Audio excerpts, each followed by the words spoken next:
enlightenment. It happens by the Shaktipada. Here Paramashiva is sitting to tell you all, you are Paramashiva, you are me, with Shaktipada and Shaktinipada. The Dvitiya Vinyasa Krama is a thorough yoga sequence to prepare your body to receive the experience being given by the Supreme Founder of Hinduism. Through the yoga, which is aligned as per the source scriptures laid down by Paramashiva and the Agamas, you break all the impossibility in your body and in turn break the very cognition of impossibility. The program leads you to go beyond your human frame and limiting human ideas, which prevents you from living your highest possibility. I will reach you wherever you are, whichever corner of the world you may be. I will reach you with enlightenment. Again I tell you, I am not here to prove I am God, I am here to prove you are God. Don't wait to become divine. Register now at paramashivoham.org.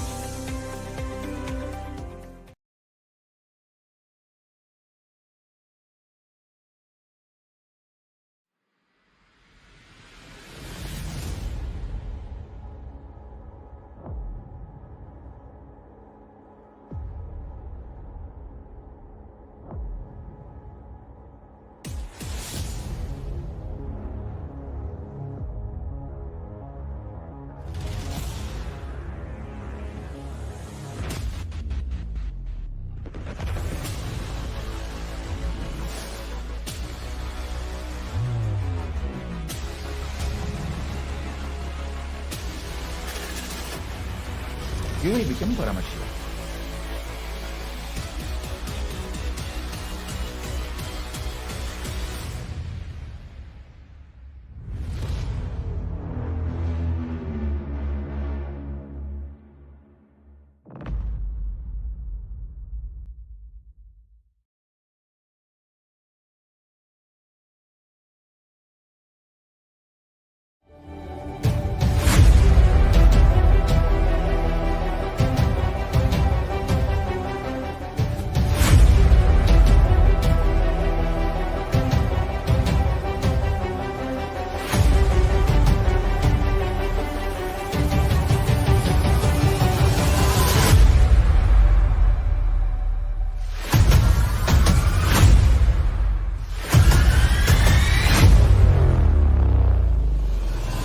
Whatever I shared till now, condensing the whole thing and reviving it as experience, starting from completion, unclutching,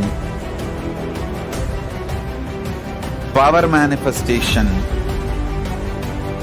the states of consciousness and the planes, multiple planes, everything.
understand? Literally last 39 years from the age of 5, whatever Paramashiva manifested through teaching, speaking, writing, every way, condensing the whole thing and presenting it to you all as experientially in these 21 days through this Jnana Charya, Jnana Kriya, Jnana Yoga, Jnana is Mahaparamashivoham. Lifestyle for just Paramashiva. Rituals to be just Paramashiva.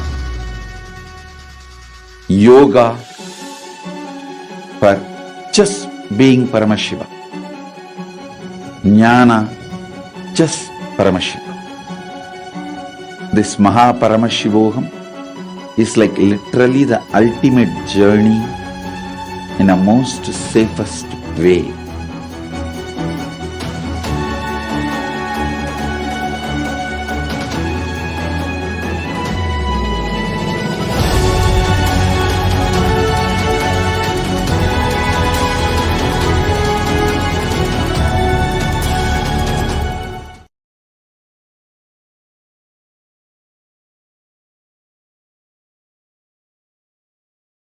A more intelligently connected world leads to a brighter future. An enlightened humanity leads to a better world. Our Paramashivoham program, we help people to discover their superhuman possibilities and help them to find and achieve the true purpose of their birth by giving them the techniques, practices, and methodologies from the Vedagamas, the original source scriptures of Hinduism. The Supreme Pontiff of Hinduism is reviving the ancient original Vedas and Agamas in all its glory, in a user-friendly way for the modern mind. The Supreme Pontiff of Hinduism is transforming human beings into divine beings, reviving, initiating, and replicating the 463 powers from the Agamas revealed by Paramashiva. The Supreme Pontiff of Hinduism is not just giving solutions for every problem man faces, but is making them irrelevant to their lives by transforming human beings into divine beings. Listen. Any argument presented by your mind, body, your present reality to establish you are not Paramashiva. You are not omniscient, omnipotent, omnipresent. Anything presented to prove you are not Paramashiva is illegitimate. Decide this. This is super determinism. Understand? Anything you declare as illegitimate will lose power over you, will die in few days, few minutes, maybe in few weeks, whatever few days it takes. It will not have power over you. Understand, this is the method for sudden enlightenment. This is the method for sudden enlightenment. It happens by the Shaktipada.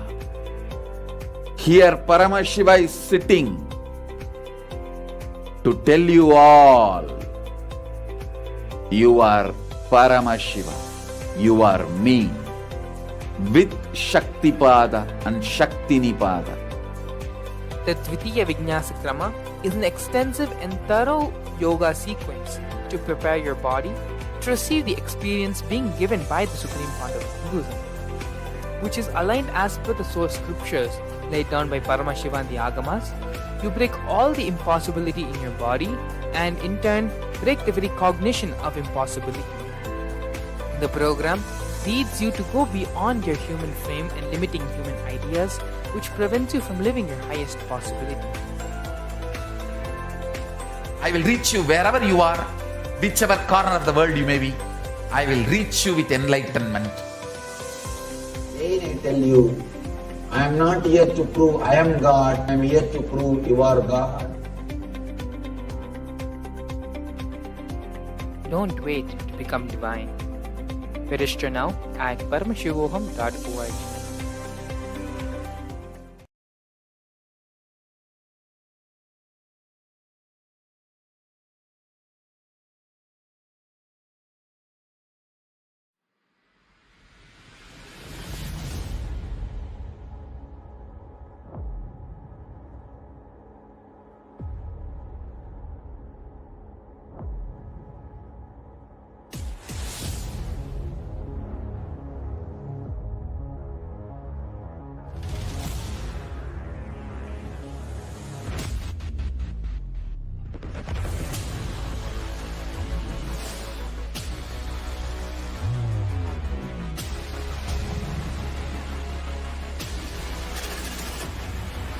You will become Paramashivam.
Whatever I shared till now, condensing the whole thing and reviving it as experience from complete consciousness and the planes, multiple planes, everything.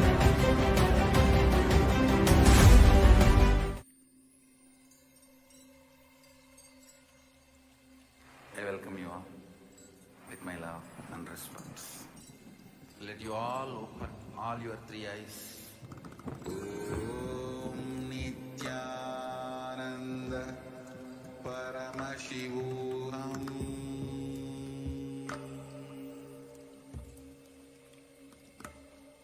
Om Nithyananda Paramashivam.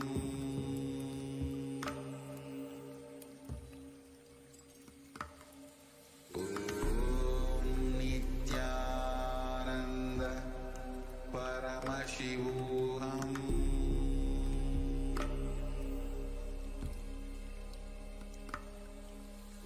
Om Nithyananda Paramashivam.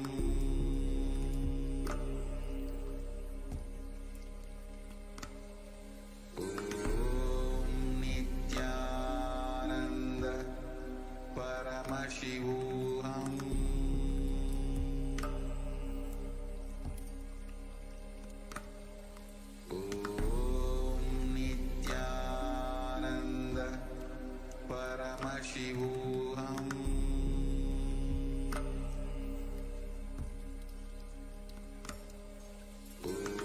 Om Nithyananda Paramashivam.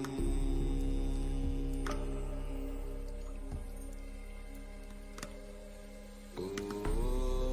Nithyananda Paramashivam.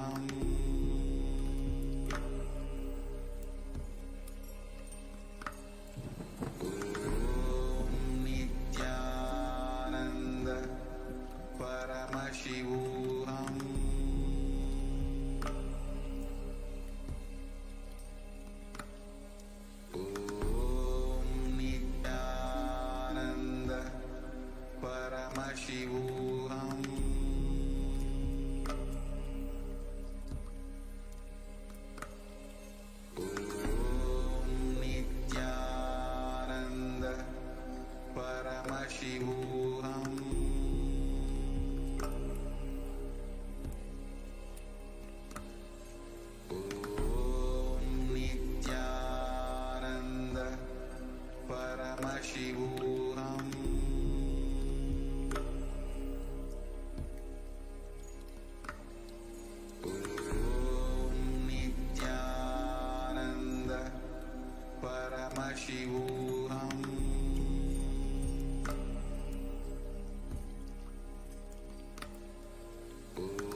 Nithyanandam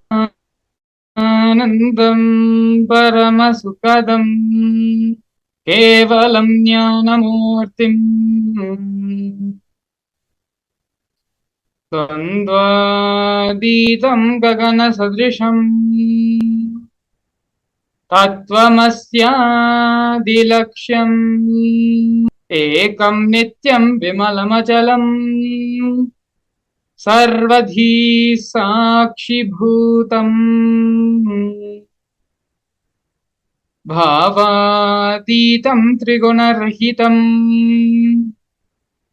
Sadgurum Tam Namami.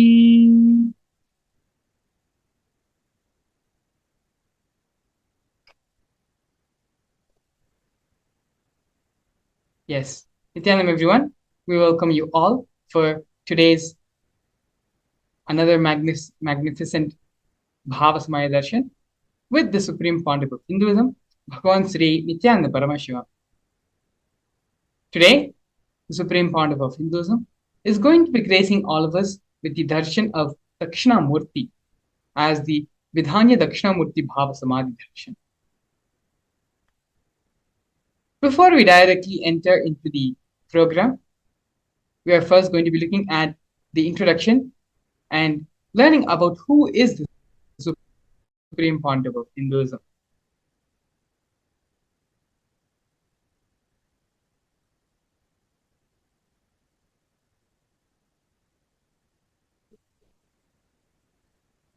The Supreme Pontiff of Hinduism, Bhagavan Sri Nithyananda Paramashivam, was born on January 3rd, 1978, in the holy and auspicious town of Tiruvannamalai, India. On the 17th of July 1981, at the age of 3, the Supreme Pontiff of Hinduism was initiated into Bala Sannyas, which is the initiation into the child saint by enlightened beings, masters, and his predecessors through a ritualistic ceremony. Next, we're going to be looking at the science of identifying incarnations. The Supreme Pontiff of Hinduism was identified as an incarnation by enlightened beings and masters such as Yogi Raj Yogananda Puri, Vidwan Panduranganath, and the 230th Guru Mahasannidhanam of the Tondai Mandala Adinam of Kanchimath.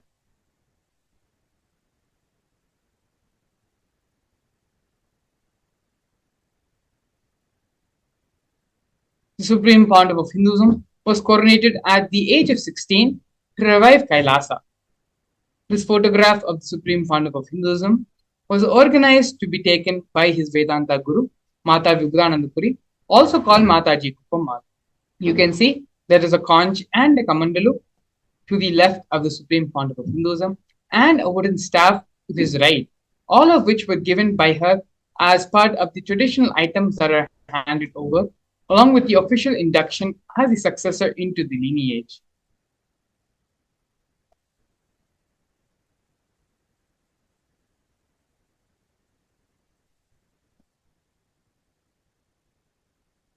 Here we can see the early days of the Nithyananda Sangha, of the revival of Kailasa.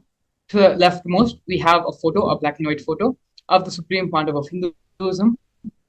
When he was very young, the Supreme Pontiff of Hinduism constructed and built the temple monastery complex of his Guru, Mataji Vibhudananda Puri in Tiruvannamalai. This complex was built brick by the Supreme Pontiff of Hinduism himself. On April 14, 2001, the Supreme Pontiff of Hinduism establishes the first Kailasa temple monastery in Tiruchengodu, South India. You can see the Supreme Pontiff of Hinduism's own handwriting annotation on the photograph, where the Supreme Pontiff of Hinduism has noted the auspicious occasion on this day. Next, in the year 2002, 1 year later, on November 4th, at the age of 24, the Supreme Pontiff of Hinduism establishes the headquarters, Adi Kailasa Sarvanya Peetham, in South India. By the age of 26, In the year 2004, the Supreme Pontiff of Hinduism conducts mass living enlightenment initiation conventions, taking people through powerful cleansing processes of our seven energy centers. These mass living enlightenment initiation conventions have various parts of the world.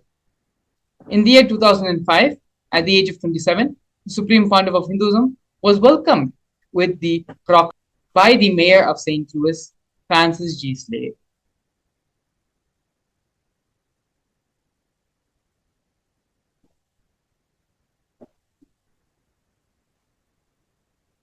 Here we can see the Supreme Pontiff of Hinduism conducting the Mass Living Enlightenment Initiation Conventions all across the globe in various parts of India, in Canada, and many more places. Here we can see glimpses from these Mass Living Enlightenment Conventions. One such convention happening in Oklahoma in the Medical Baptist Center in the United States.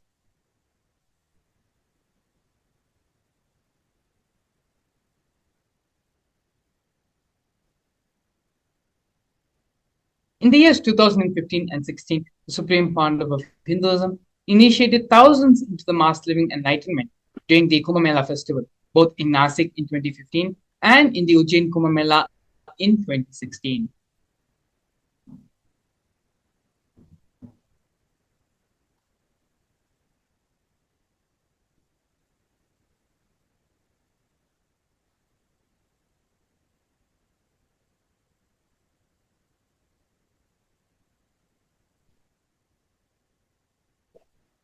Here we can see the various coronations of the Supreme Pontiff of Hinduism. Where the first coronation which happened to the Supreme Pontiff of Hinduism was when the Supreme Pontiff of Hinduism was very young. And at that time, the Supreme Pontiff of Hinduism was ordained as the 233rd Guru Mahasannidhanam of Kanchi Kailasa Sarvanya Peetham, which is the Tonde Mandaladinam. In the coming years, the Supreme Pontiff of Hinduism was coronated as the incumbent emperor of the Suryavamshi Surangi Samrajya, was coronated as the 23rd Guru Mahasannidhanam of Dharma Mukti Swargaparamadinam. In the year 2012, the Supreme Pontiff of Hinduism was coronated as 293rd Jagat Guru Mahasannidhanam of Kailasonatha Shyamalapita Sarvanya Peetham of Madurai. In the year following that, in 2013, the Supreme Pontiff of Hinduism was coronated as the present Mahamandaleshwar, which is the supreme spiritual head of the Mahanirvani Akhada, which is the most ancient and oldest apex body of Hinduism. In the year 2014, the Supreme Pontiff of Hinduism was coronated as the 1008th Acharya Mahamandaleshwar, which is the head of all the spiritual leaders of the Atal Akhada. In the year 2015, the Supreme Pontiff of Hinduism was elected as the Supreme Pontiff of Hinduism by a congregation of over 1,000 Hindu leaders, pontiffs.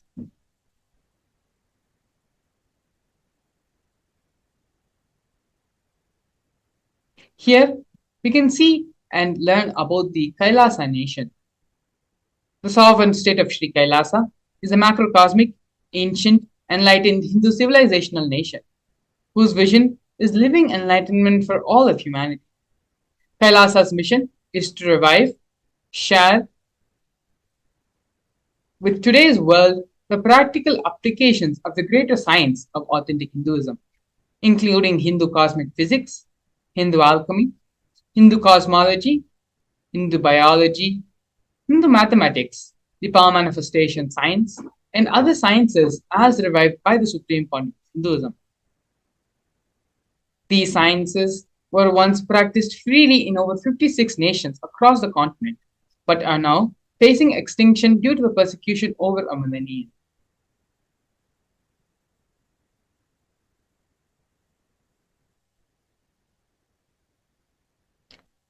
We are now going to be looking at the 108 Sri Kailasa's Uniting Nation initiatives. Sri Kailasa Uniting Nation initiatives are 108 different initiatives supporting a variety of humanitarian services, collectively allowing for the creation of an enlightened, peaceful, sustainable, equitable, resilient, and thriving world. One of the projects which we're going to be looking at by Sri Kailasa Uniting Nations is the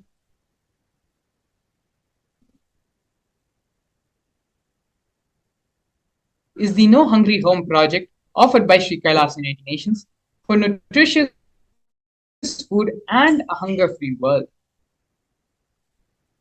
Kailasa, over the past 27 years, has served more than 1 billion meals. Every month for the past 27 years, Hindu ASMT community has served Annadan, and a total of 3 million Annadans have happened in Kailasa and in all the various branches and embassies of Kailasa. These Annadans were provided for all in religious gatherings to everyone without discrimination. 10,000 meals are served daily, free of cost, and up to 100,000 meals are being served on festival days.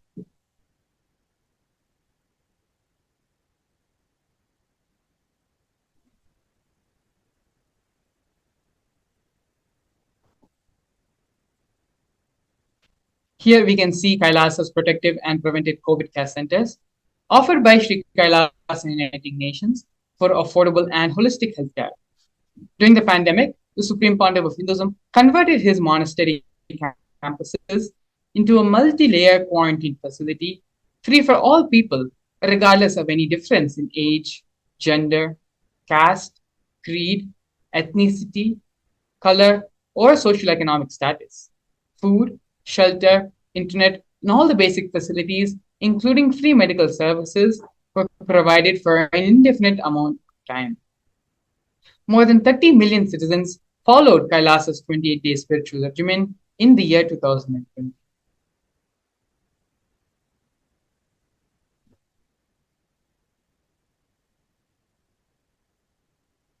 Next, the university and the Nithyananda Gurukul, both offered by Sri Kailasa United Nations for education reform and development.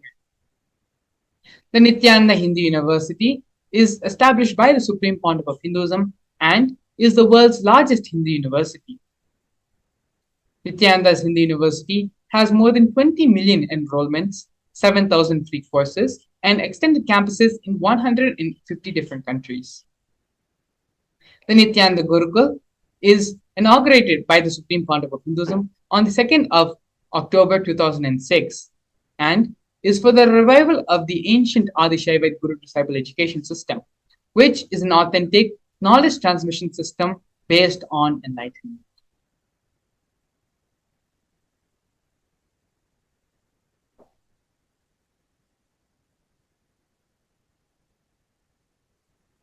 Here, we're looking at the Nithyananda Jnanalaya project and the Hinduismpedia offered by Sri Kailasa United Nations for the protection of Hindu scriptures.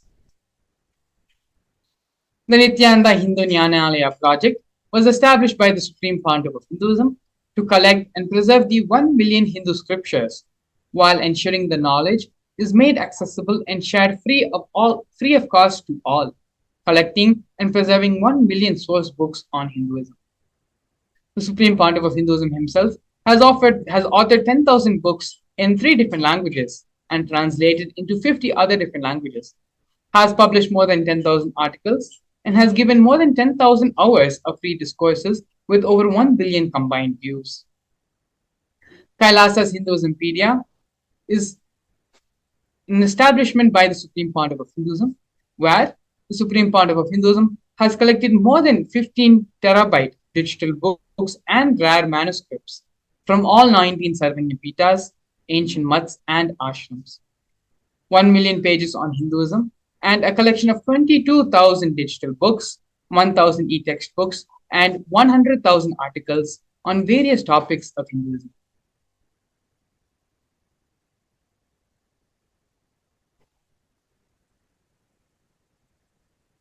Here we're looking at the Confluences for World Peace offered by Sri Kailasa United Nations for global peace and religious harmony. In the year 2009, the Supreme Pontiff of Hinduism organized a month-long peace walk covering 1,000 kilometers and 1,000 villages to bring together in harmony from all walks of life to promote feeling connection and oneness among people. During the walk, health camps were conducted in villages along its path.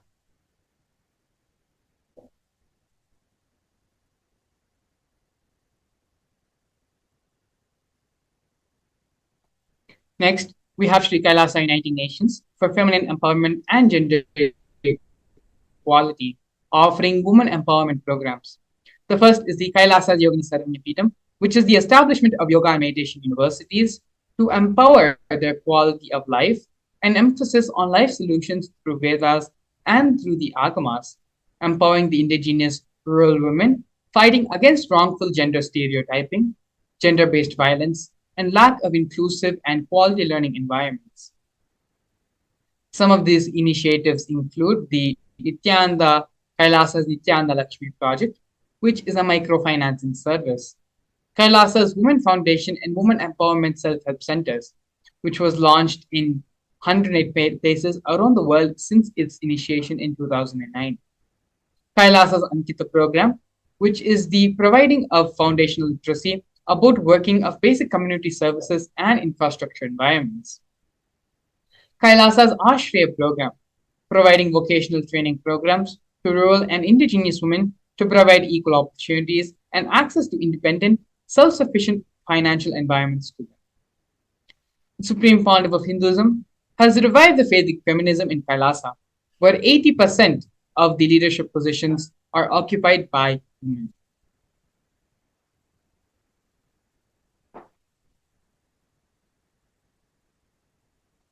Next, we are looking at the offerings made by Sri Kailasa Uniting Nations for Yoga in the form of the Nityananda Yoga. The Supreme Pontiff of Hinduism has revived 108 scientifically validated kriyas, specifically targeted to 108 major disorders and diseases, arthritis, and blood pressure. The Supreme Pontiff of Hinduism is also reviving the ancient pole yoga, which is the Shivastambha yoga, and rope yoga, which is the Kundalini Raju yoga, in which yogic asanas, postures, and weight balancing techniques are performed to create the yogic physiology, aligning it to the cosmic geometry that manifests superconscious powers. Not only that, but the Supreme Pontiff of Hinduism has also been awarded 2 Guinness World Records for the largest rope yoga class and the largest Shivastambha class, with bringing worldwide attention to these extraordinary forms of yoga. These Guinness World Records were established on the 30th of September and 3rd of October, respectively.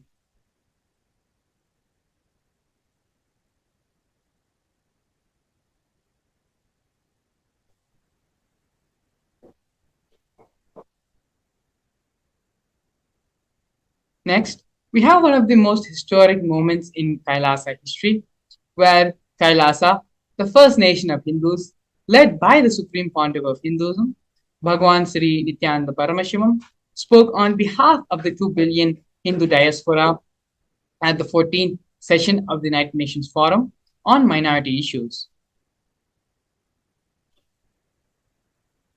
A significant milestone in the history of Hindus and the sovereign state of Sri Kailasa happened on the 2nd of December 2021. His Excellency Sri Nitya Moksha Priyananda, Ambassador Extraordinary and Plenipotentiary of Kailasa, represented the persecution of Hindus at the 14th session of the United Nations Forum on Minority Issues. The theme of the forum was conflict prevention and protection of human rights of minorities. This was the first time the plight of persecuted Hindu minorities was represented in the United Nations. The systematic and degenerational attacks on Hindu indigenous traditions were highlighted as a part of this meeting.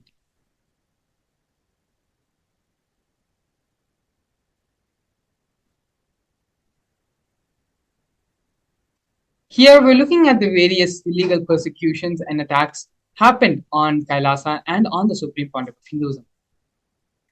Over 70 assassination attempts and physical attacks have happened on the Supreme Pontiff of Hinduism in India and abroad.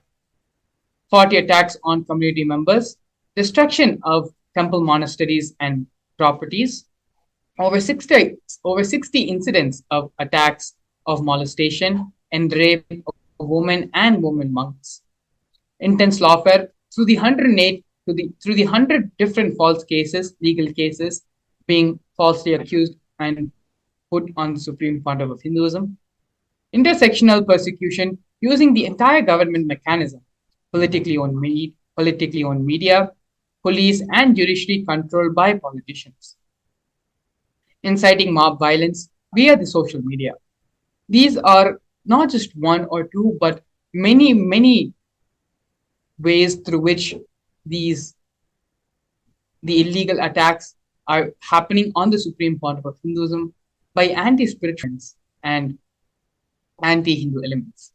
Despite all this, all the attack, all the illegal persecution going on being happening on the supreme pontiff of Hinduism, the supreme pontiff of Hinduism having the resolution and in his unwavering devotion and commitment to his gurus and to the revival of the Kailasa nation, the only nation for Hindus, the Supreme Pontiff of Hinduism, has now successfully established Kailasa nation.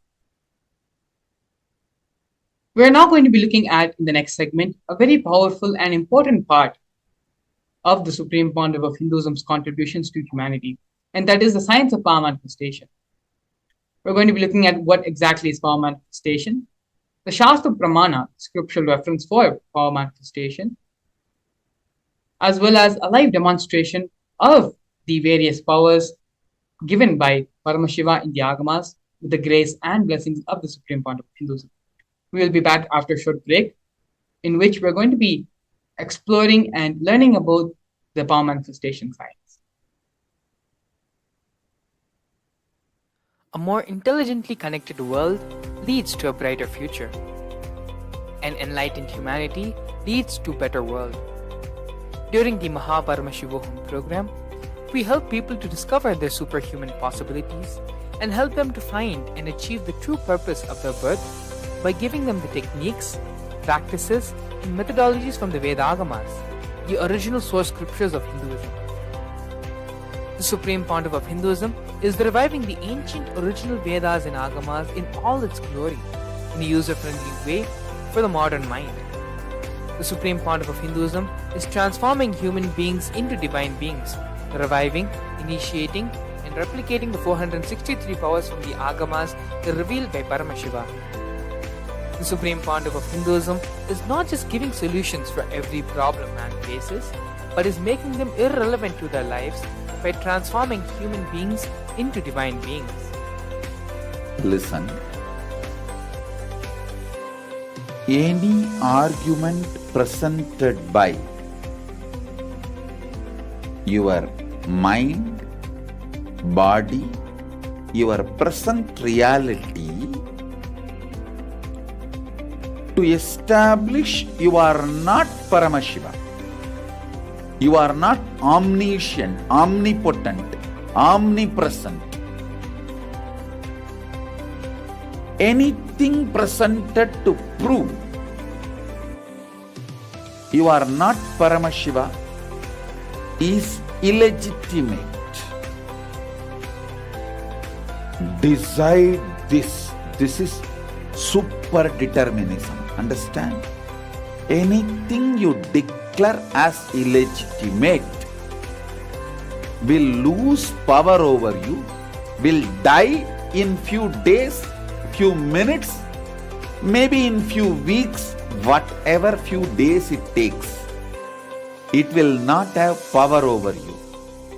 Understand, this is the method for sudden enlightenment. This is the method for sudden enlightenment. It happens by the Shaktipada. Here Paramashiva is sitting to tell you all, you are Paramashiva, you are me, with Shaktipada and Shaktinipada. Vijnasakrama is an extensive and thorough yoga sequence to prepare your body to receive the experience being given by the Supreme Pontiff of Hinduism. Through the yoga, which is aligned as per the source scriptures laid down by Paramashiva and the Agamas, you break all the impossibility in your body and in turn break the very cognition of impossibility. The program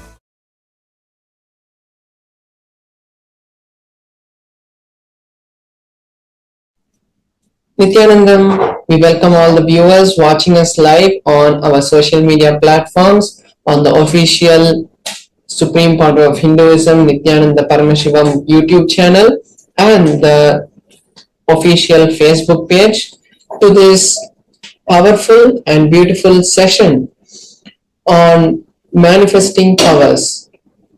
In this session, we're going to be understanding and learning various aspects of power manifestation, like how is it helpful and how is it beneficial to our lives?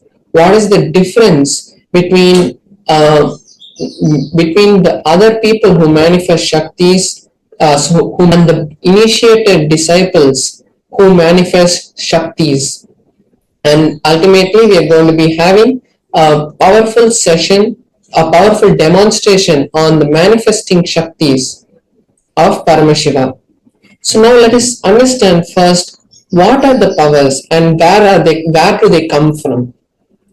The powers actually come from the Vedas and Agamas, which are the source scriptures of Hinduism. And in the Vedas and Agamas, Paramashiva reveals in detail about how every human is hardwired to manifest the Shaktis of Paramashiva. Manifesting powers are given in detail in the Vedas and Agamas, a step-by-step methodology of how to manifest them and how, when we achieve enlightenment, how these manifestations happen.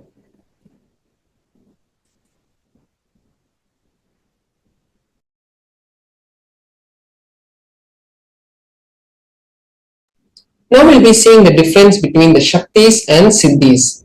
The Shaktis are powers that manifest from the space of enlightenment. Means when you reach that space where you are Paramashiva, it manifests from that space. But Siddhis, on the other hand, manifest when you do tapas. And when you do tapas, you accumulate good karma and you accumulate punya, which protects you, but which manifests through you as Siddhis. Because when you hold that space for the cosmos, you get these, but these will distract you. It's like when the churning happens, or first the water all comes out, and finally the milk comes out. And the Siddhis are like the water which comes first when we do the churning to get the butter, and at the end the Shaktis are the real butter which we want.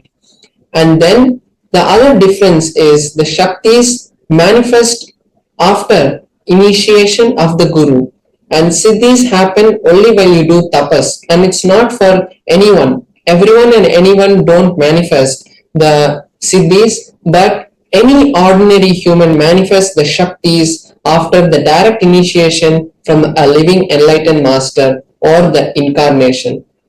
And then the other difference is Shaktis are permanent and Siddhis are not permanent, and they distract you from the path of enlightenment.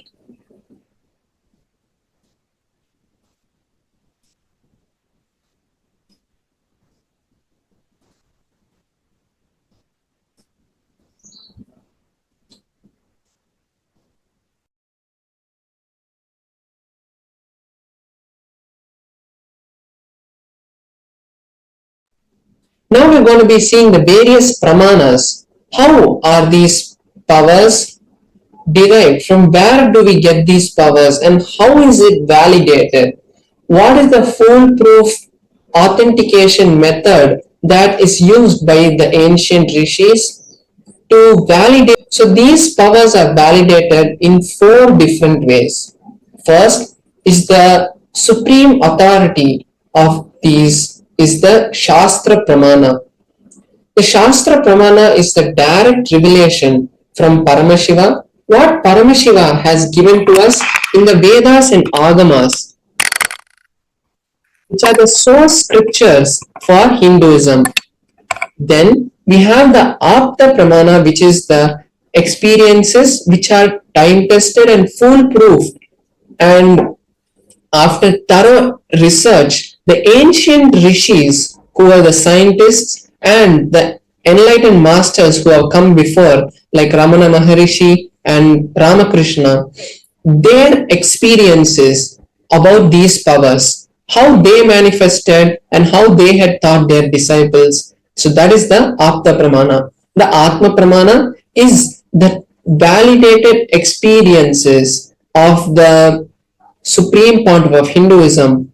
How the Supreme Pontiff of Hinduism had, after manifesting these Shaktis, he validates them with the Apta Pramana, seeing whether his experiences match the Apta Pramana, and then seeing whether his experiences match with the Shastra Pramana. After that, he reveals it to us as his Atma Pramana. Then we have the Pratyaksha Pramana, which is the scientific study and the empirical evidence of these Shaktis. What science understands when these powers manifest? And now we're going to be going through a detailed explanation of each of these pramanas for the powers. So before that, we'll be seeing the source of these Shaktis. Who is the source? So as I mentioned before, the source of these Shaktis, Paramashiva, is the primordial divinity, and he is the ultimate reality and the self-effulgent. He is also Swayam Prakasha, which is self-effulgent, and he is omniscient and omnipresent. From him, this whole universe is manifested, and by his manifestation, the 5 actions are manifested, which is the creation, sustenance, rejuvenation, removing from delusion, and liberation. So through these 5 actions, all of this whole universe, this whole cosmos, this whole existence that is there, which we know, is created and sustained. The ultimate truth about Shaktis is when the powerful cognitions are mapped into our consciousness, when the jnana is mapped into the prajna, it manifests as possibilities and powers in every being, which is prajnana.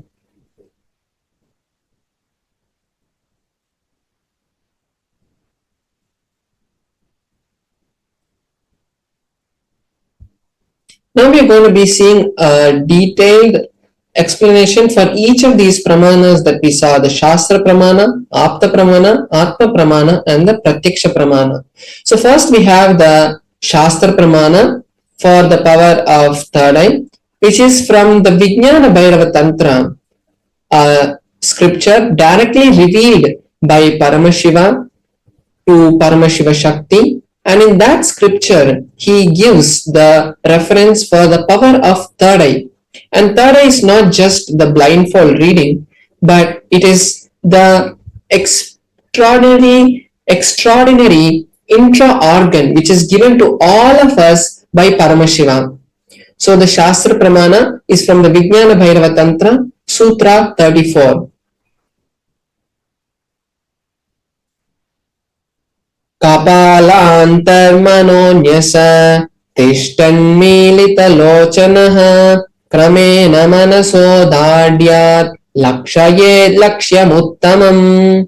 The translation for this verse is: by fixing the mind on the inner space within the crown center and sitting stably without any movement and having the eyes closed in succession, by that stability of the mind, the inner space, through the power of the third eye, one directly sees the ultimate lakshyam by having the vision beyond the sight that reveals any object or place, attaining the space of oneness with Paramashiva. So we can see here how Paramashiva has given the detailed understanding of how these powers manifest. And it is by the space of ultimate oneness with Paramashiva. Now we are seeing the Apta Pramana for this power, which is from the Bhagavad Gita. The Bhagavad Gita is in the historical epic called the Mahabharata, and in the Mahabharata there is a dialogue between Arjuna and Krishna, where Bhagavan Krishna is the direct incarnation of Parandama and Arjuna is the disciple, is the friend of Krishna. And before going to the war, Arjuna has some delusion which blocks him from performing the instructions of Bhagavan Krishna. And at that time, the ultimate scripture of the Bhava is revealed to humanity. So in that, the 11th chapter, Arjuna has the desire to see the divine vision, the divine darshan.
I welcome you all with my love and respect.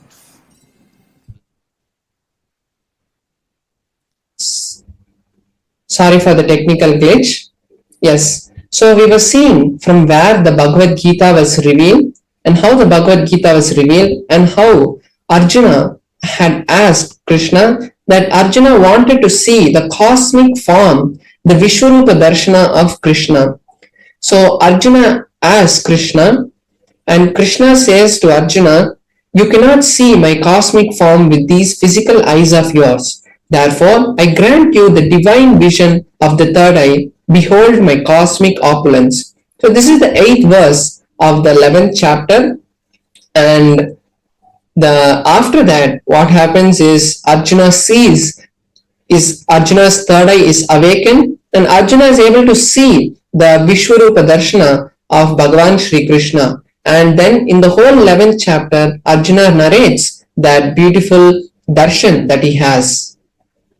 Next, we'll be seeing the Atma Pramana of the Supreme Pontiff of Hinduism, how he experienced this power.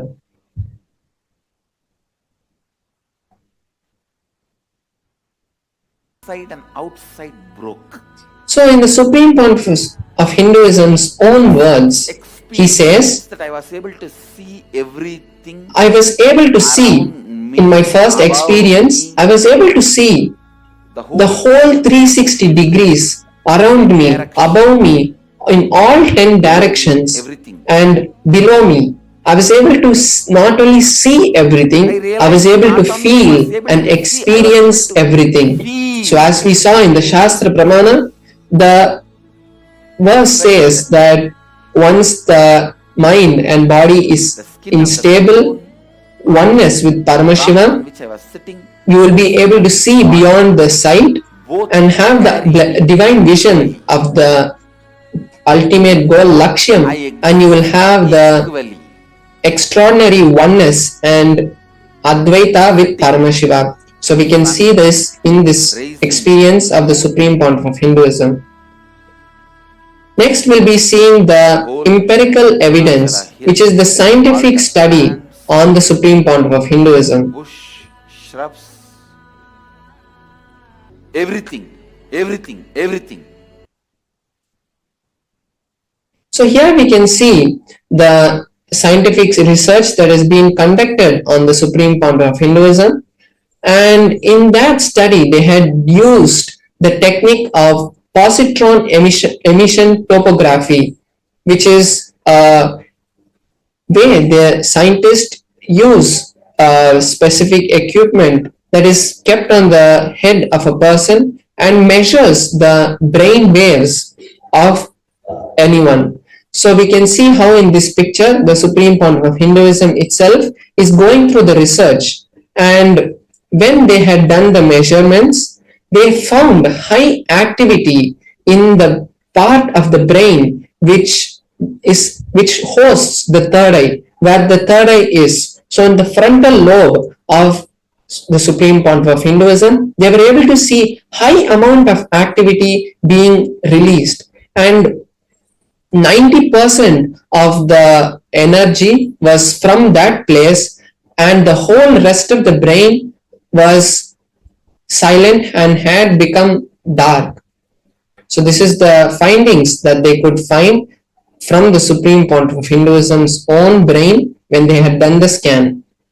Now we'll be seeing one of the powers that manifests from the power of the third eye, which is the power of consciousness over matter.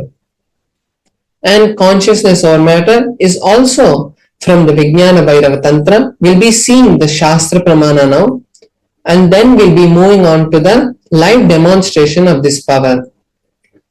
So the Shastra Pramana for the power of consciousness over matter is from the Vijnana Bhairava Tantra, Sutra 120, Dharana 95. Bhagavan Paramashiva says, Kvachid vastuni vinyasya shane drishtim nivartayet tajnanam chitta sahitam devi shunyalayo bhavet.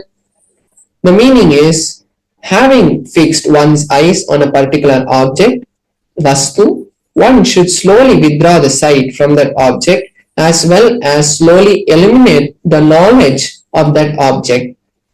Then one should remove all the thoughts, one should unclutch from all the thoughts and impressions of that object. Then, O Devi, one abides in Shunya, the state where there is nothing other than this exists, which is the state of all inclusiveness or infinity.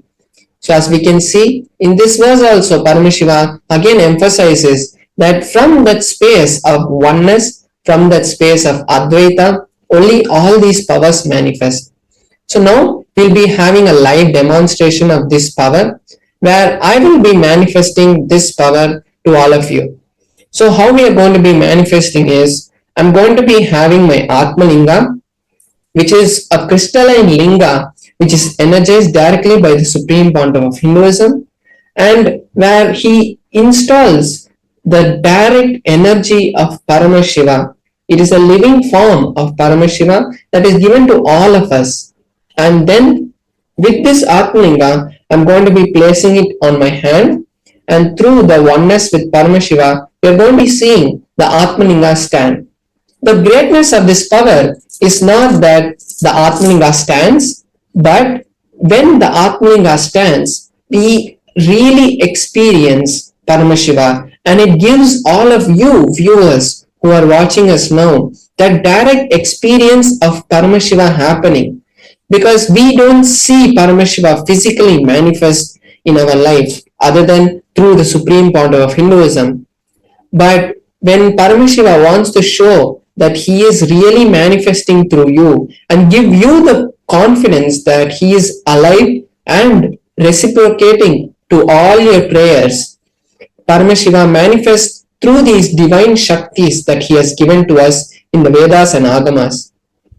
So now I'll be showing in a close-up camera my hand and the Atmalinga, and we will be able to see that there is no strings tied to my hand, there is no any other way that the Atmalinga can be moved other than through the power of the consciousness.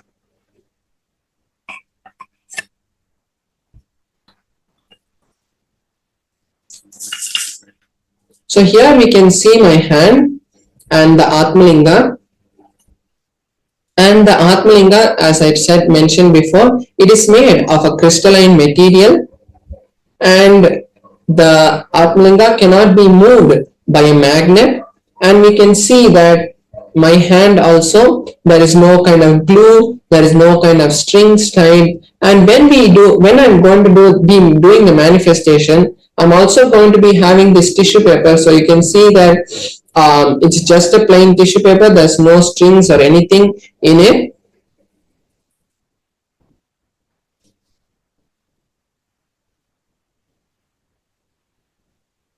So it's just a plain tissue paper, and I'm just going to fold it so that it's a bit more stronger. So here's the tissue paper, and now I'm going to be placing my Atmalinga on my hand.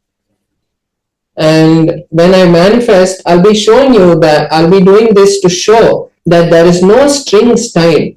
So even now we can see that there is no strings tied. As I'm going in a full 360-degree rotation around my Atmalinga, we can see that even when I move my hand also, there's no movement in the Atmalinga itself. The Atmalinga is stable.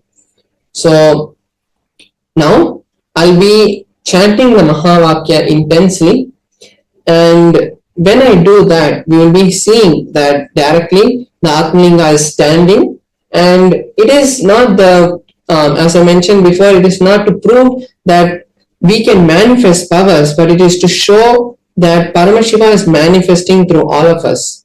So because of that, we'll be, and when we manifest these powers, the most important thing that happens is we are creating an ecosystem, a Vata Varna, where any desire that we have, because we are in oneness with Paramashiva, any desire that we have automatically manifests, because it becomes, the desires that happen in us starts to directly be downloaded by Paramashiva. Only what he wants start manifesting through us, because we start to understand that we are Paramashiva. So any power that we want or any desire that we want to manifest happens. So all the viewers also can take this time now to manifest any intention, whether it might be some wealth, health, or any relationship that you want. This is the best time to create the reality for that to happen. So now I'll be chanting the Mahavakya, and all of you viewers watching us now can also take this time now to create, because every day we are manifesting the powers in this segment. So every day you're building that connection, because only when the connection happens, it will really manifest. Like only when the phone is connected to the Wi-Fi, you can use it to send messages. So when every day you keep doing the power manifestation, you will start to see that you are able to connect with Paramashiva. You are able to allow that flow of energy to happen through you. So now I'll be chanting the Mahavakya, and all of you can join me and also chant along to manifest the state and space of Paramashiva. Om Nithyananda Paramashivoham. Om Nithyananda Paramashivoham. Om Nithyananda Paramashivoham. Om Nithyananda Paramashivoham. Om Nithyananda Paramashivoham. Om Nithyananda Paramashivoham. Om Nithyananda Paramashivoham. Om Nithyananda Paramashivoham. Om Nithyananda Paramashivoham. Om Nithyananda Paramashivoham. So we can see as the Atmalinga is standing also, there is no movement in the Atmalinga. So we can see it's the direct manifestation of Paramashiva happening. Om Nithyananda Paramashivoham. Om Nithyananda Paramashivoham. Paramashivoham. Om Nithyananda Paramashivoham.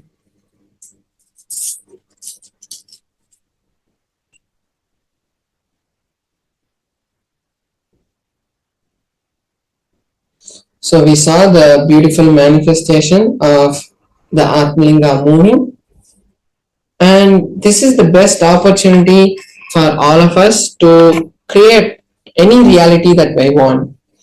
So the best reality that I think that all of us should create is Paramashivoham, because when we attend Paramashivoham, it is not just another spiritual retreat or online mind solutions or problem solving kind of program.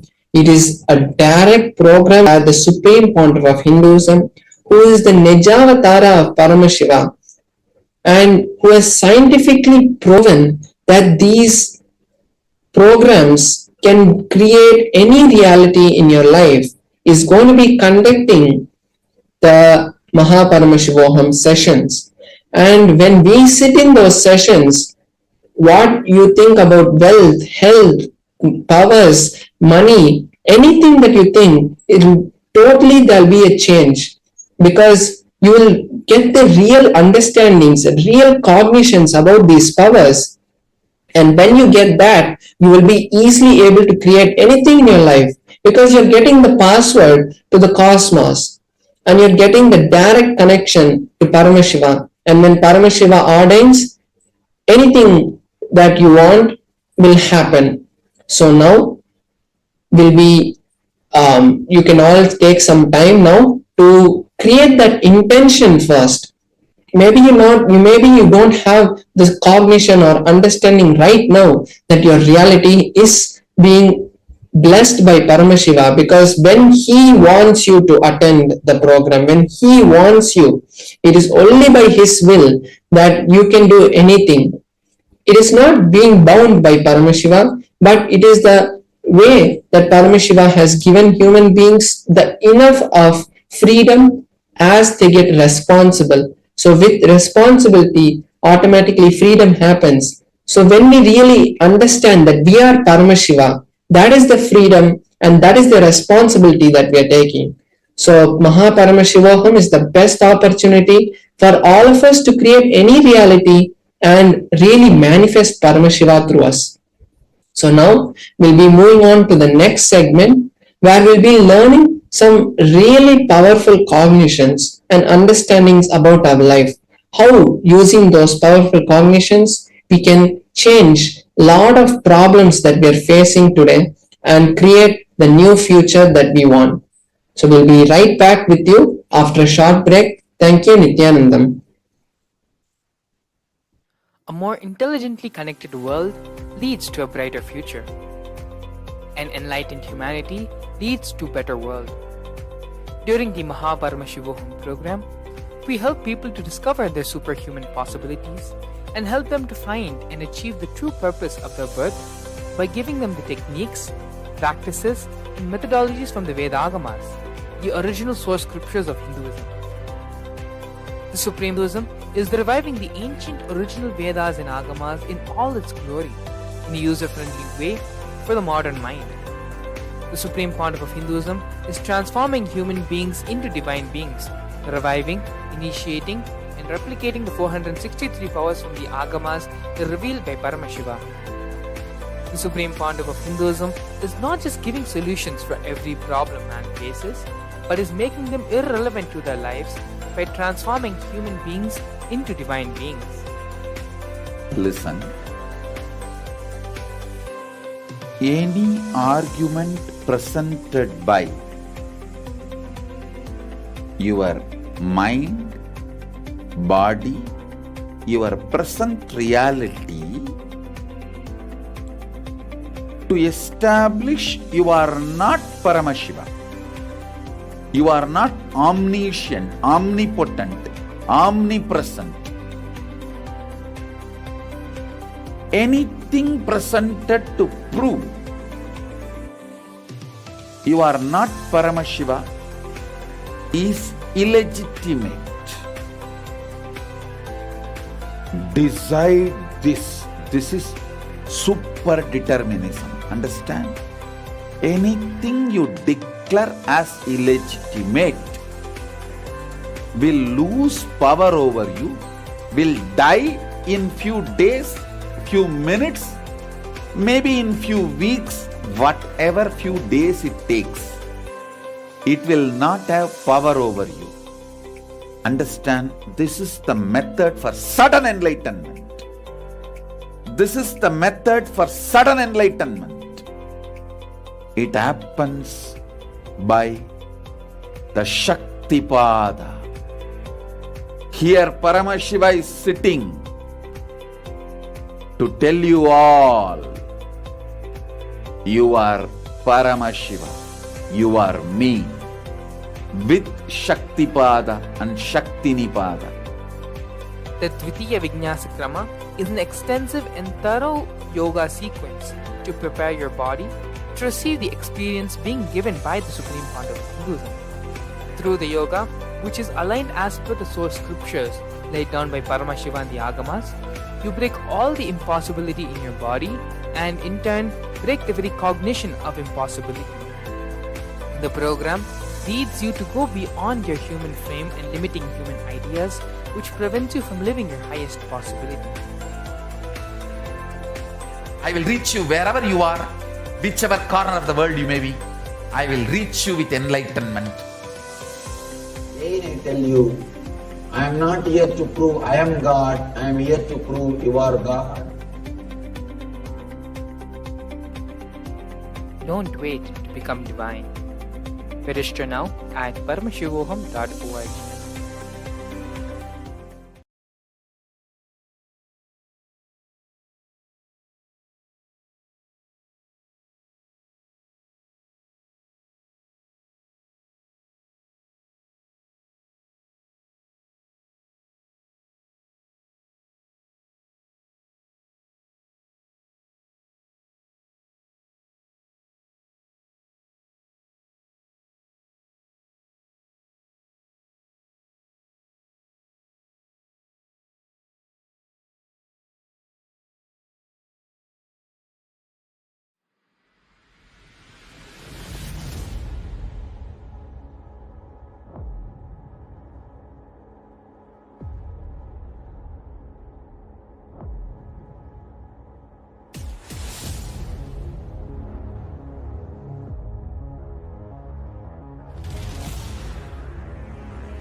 You will become Paramashiva.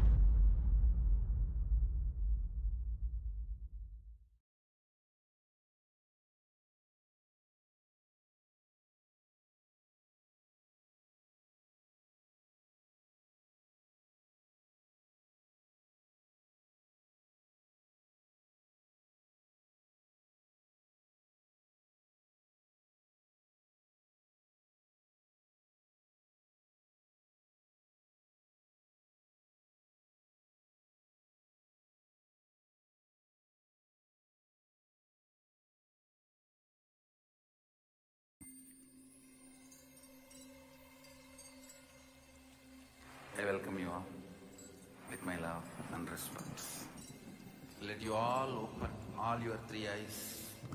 Om Nithyananda Paramashivam.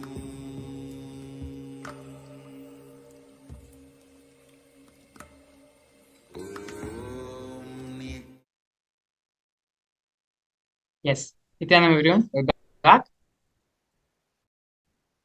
Beautifully, in the previous segment, we saw Paramashivam Maharaj demonstrate the powers of the third eye displaying the science of power manifestation.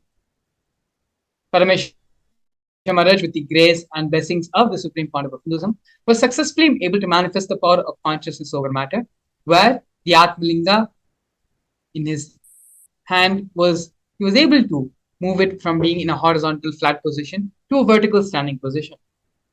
These are just one of the many powers which Paramashiva has listed in the Vedas and Agamas, a total of 463. In this next segment now, we're going to be learning more about the Bhava Samadhi Darshan, which we are all going to be receiving today from the Supreme Founder of Hinduism with his grace and blessings. Dakshinamurthy. Dakshinamurthy is the embodiment of the Guru Tattva, of Guru in our life.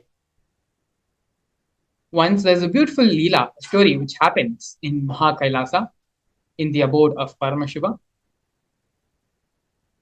As we all may know, Paramashiva is mostly always in Samadhi, in the space of Nirvikalpa Samadhi.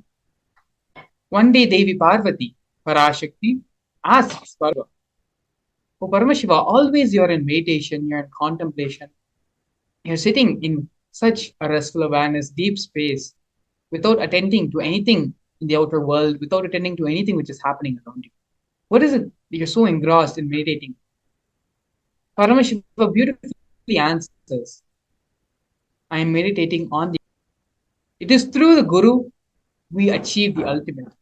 We experience and realize our oneness with the cosmos. We are now going to be watching a series of videos given by the Supreme Founder of Hinduism on this truth of the Guru Tattva, as well as the story of Dakshinamurthy. Dakshinamurthy Guru, the first Guru to happen on this planet. Before we enter into the segment, we request all our viewers to please sit with your head, neck, and spine in a straight single line, and allow for the space of restful awareness to settle in your system. Let us move from the space of hearing to the space of listening, because it is only in the space of listening where everything that Swamiji says will be imbibed by our systems, will become a part of our cognition. So please sit straight, take a few minutes, and come back, relax yourself into the space of restful awareness. Keep aside all your electronic devices, gadgets, whatever it is that may be distracting you or may be a distraction for you during the session. Keep everything aside, close the door if you need to, and just sit with yourself in a space of deep restful awareness. We are now going to be listening to the great truths given by the Supreme Founder of Hinduism on the Guru Tattva and on Dakshinamurthy.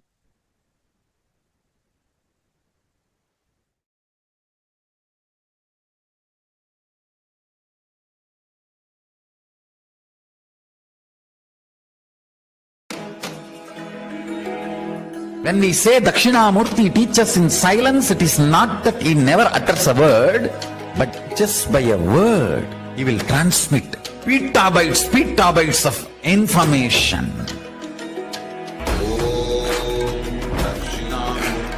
He sat as Dakshinamurthy in his formless space. His very presence vibrated, and all the rishis received that great truths.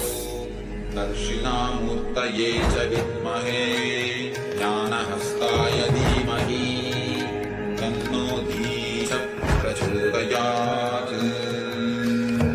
Om Dakshinamurtaye cha vidmahe jnanahastaya dhimahi tanno dheecha prachodayat.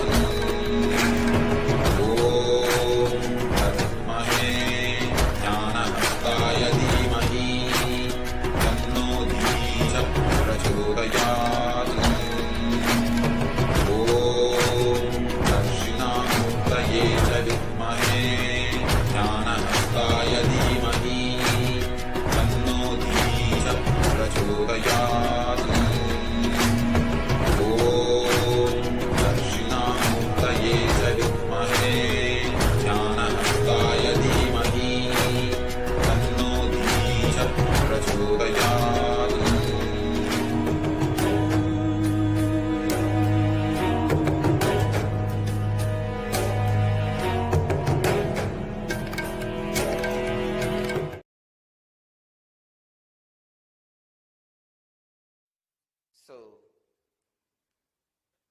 Silently, Shiva lands in the Tarugavana as a handsome young man.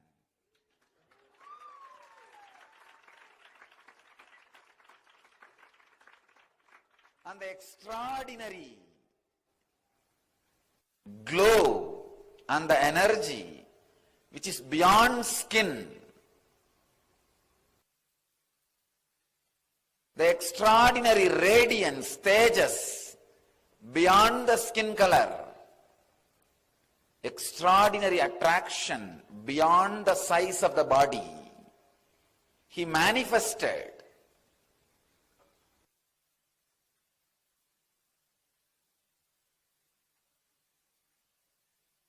as this young man filled the whole Tarugavana. And he went round the Tarugavana in the name of begging to collect food. His Parivrajaka Yatra.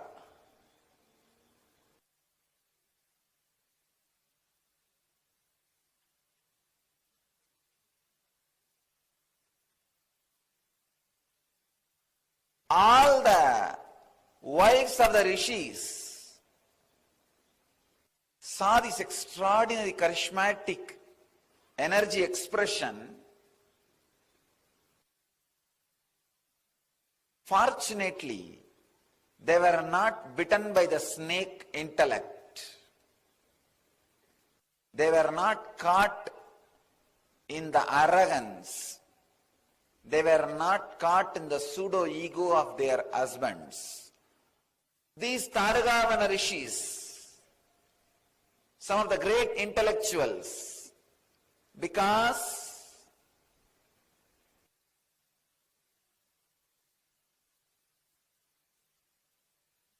they felt they can do anything they want through the power of yajnas, yahas. They started experiencing or feeling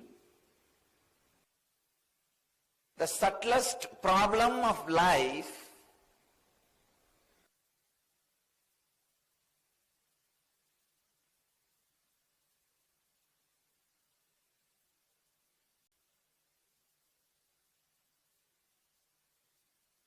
pseudo-ego asserting itself as ultimate. So, silently, Shiva lands in the Tarugavana as a handsome young man.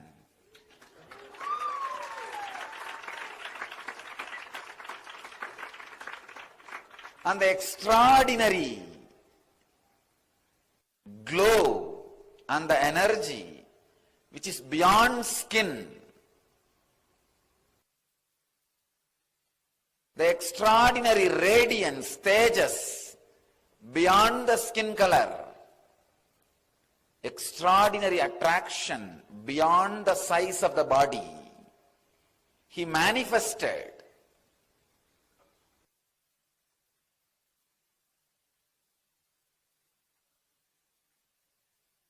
as this young man filled the whole Tarugavana. And he went round the Tarugavana in the name of begging to collect food. His Parivrajaka Yatra.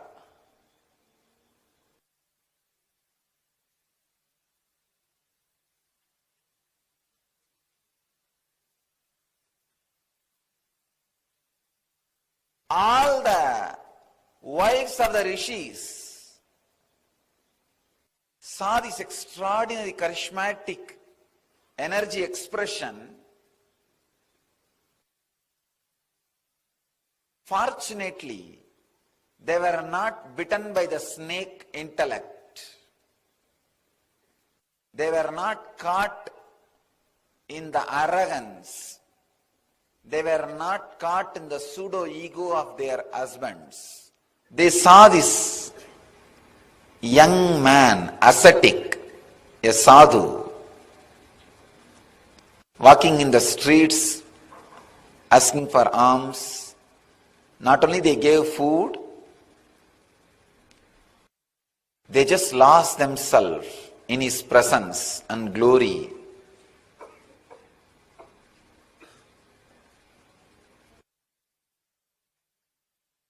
All of them have started spending time around him,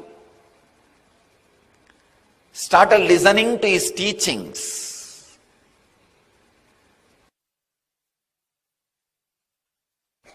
Imbibing those ideas. The problem started in the house. So it is too much. Within 2 days, there was a meeting of all the intellectuals, big discussion, how to stop this young sadhu going around and begging and giving lessons and teachings and taking classes. Something immediately need to be done, otherwise we will not have anybody in our house. We will be left all by ourselves. Everybody has started following them. They created a violent plan. We need to destroy him, finish him off. So they gathered.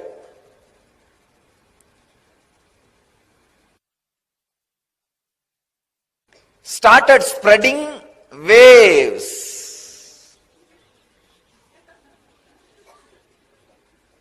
Those days, yajna. Those days, yajna means what? Creating certain kind of waves and sending all over the world. They organized huge yajna and started chanting different mantras. Started creating negativity and sending it towards him. Those intellectuals commanded the man and come, kill that sadhu. Damaru came with all its speed. The young sadhu was sitting under the banyan tree.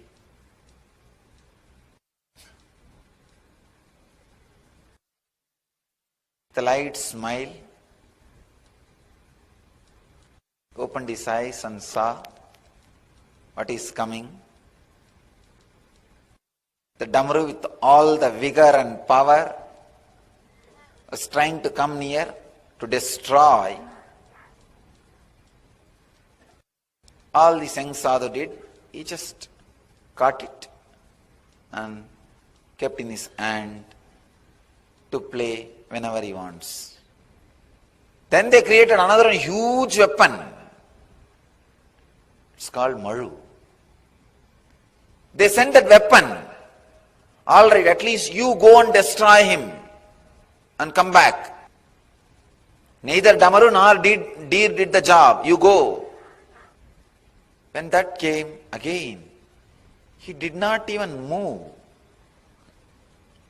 Just picked up that Maru and kept it in his right hand. Be with me. You may be useful whenever I want.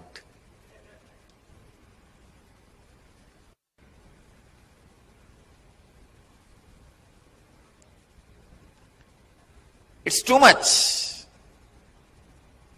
Then they created a tiger out of that fire and sent. Mahadeva not only killed the tiger, took out that skin, started wearing it as dress.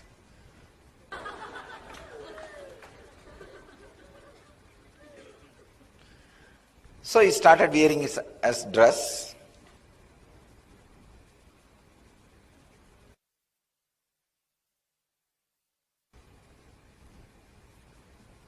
Then they created an elephant. Again, different energies.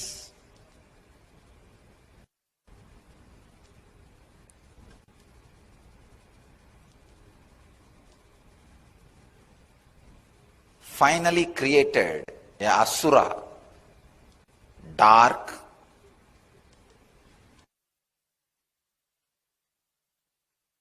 cunning, cruel, dumb.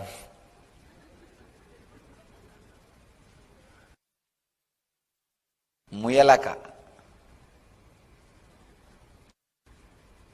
They said, you go and do some conspiracy, create some problem, destroy this young sadhu.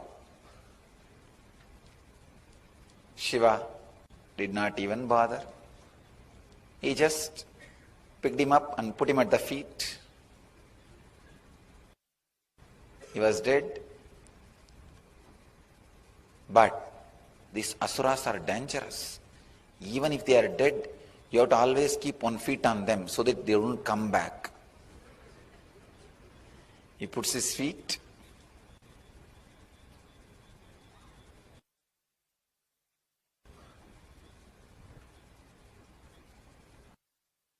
Realizing their utter failure,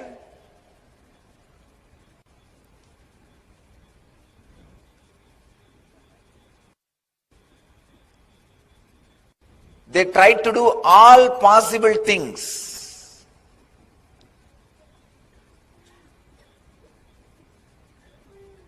Sending different weapons in a different way and different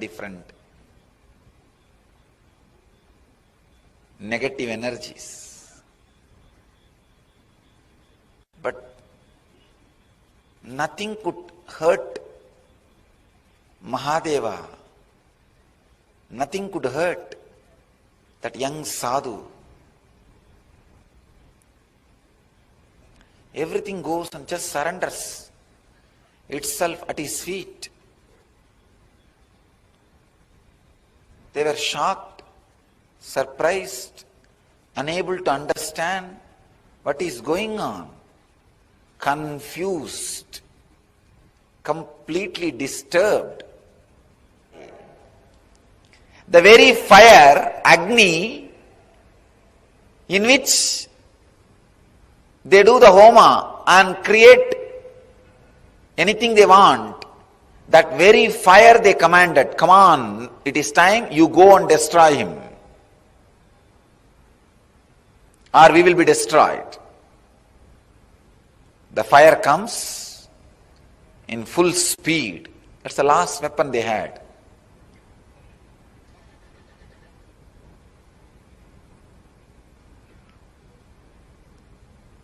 Shiva did not even move his body, just opened his eyes, picked up that fire in the left hand, still he is holding in the left hand. You can see, as Dakshinamurthy, he will be holding it in the left hand. That is the fire. Now, these rishis lost practically everything. Nothing is left.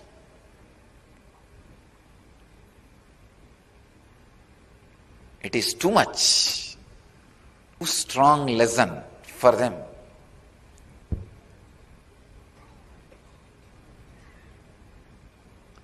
But even though they were thinking about this young sadhu to destroy him, but continuous thinking about him has brought some good things to them.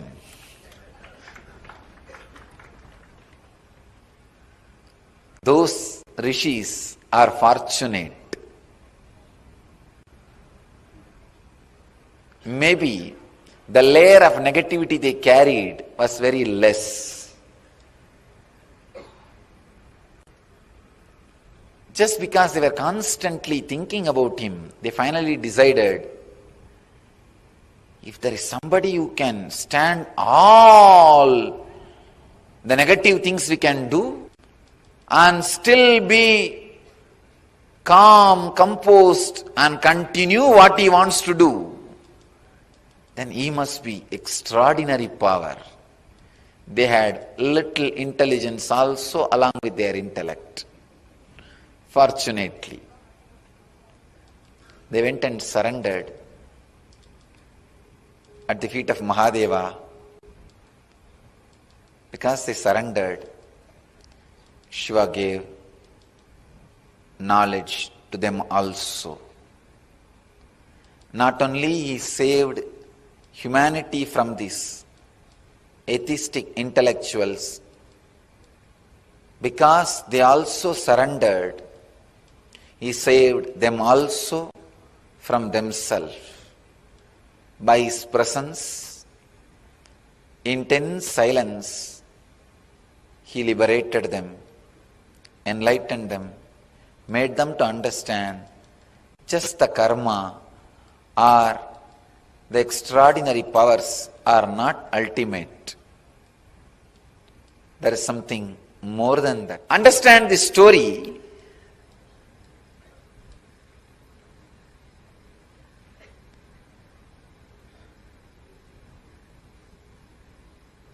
When Guru assumes the human body,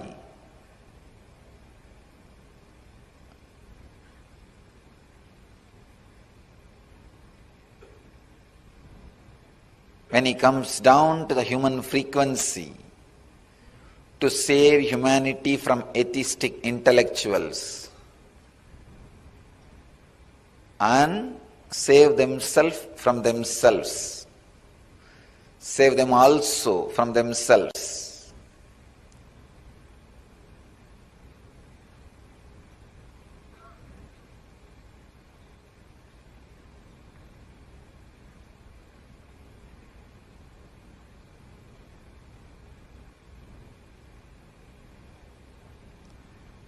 The extraordinary silence he radiates itself is power.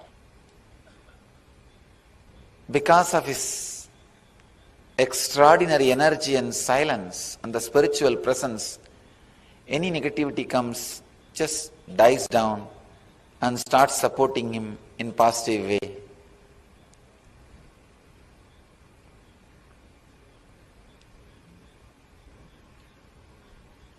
After all that, after all this attack, still he is sitting silently in the banyan tree, radiating his presence.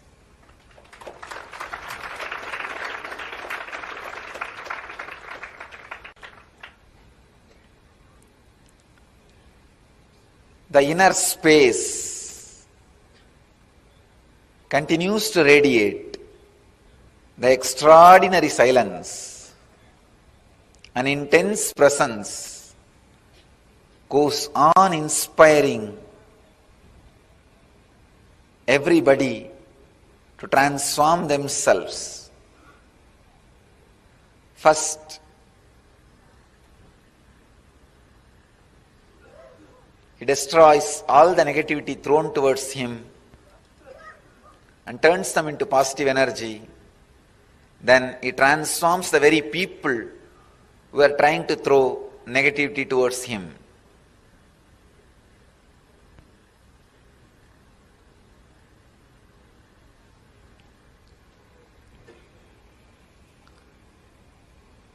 Remember, in each one of you, there is an inner space which is Dakshinamurthy. Shiva happening in human body. Atma Guru, who goes on transforming any negativity thrown at you as positive. Any incident happening, life throws at you, understand, bring it to that space. It will turn that into positive. If life is throwing fire at you, bring it to the Dakshinamurthy. He will turn that into positive. Anything brought to him turns positive.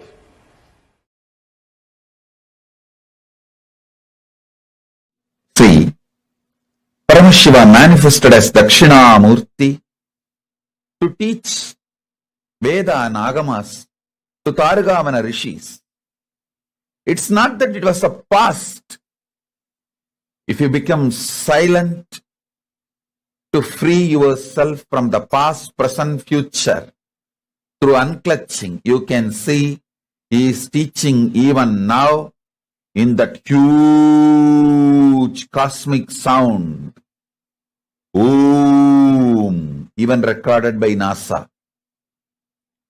That soundless sound, Anahata Dhvani. Om.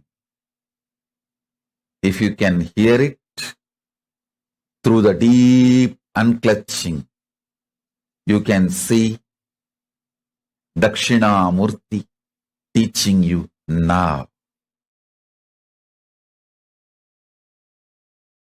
Then Mahadeva withdraws Adi Shakti into himself. He sits as Sadashiva and Adi Shakti together. That is what is Dakshinamurthy form. That is why in all Rajeshwari temples there will not be Shiva. In all Dakshinamurthy temples there will not be Devi. Because in Dakshinamurthy form he is both. In Rajeshwari form he is both. When the male component is sucked into the female component, he is Rajeshwari. When the female component is sucked into the male component, he is Dakshinamurthy. In no Dakshinamurthy temple there will be Devi. So he sits as Dakshinamurthy.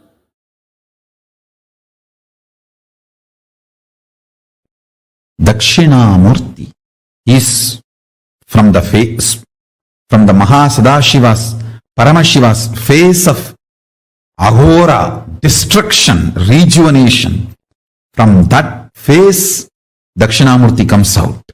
Meaning, all the great truths are ferocious. It will just purify you. It will just burn all your non-chastity, cheating, silly patterns and conversations with your life. It looks very paradoxical. The embodiment of peace, Dakshinamurthy, silence, comes out of the face of Paramashiva's agora, which is supposed to be perceived intense violence, ferociousness. Teacher is the ultimate rejuvenator. Guru is the ultimate rejuvenator. He removes everything you know as you and he manifests everything is real you. The real you swallowing everything you know as you is chastity. Allow the chastity to Paramashiva manifest in you.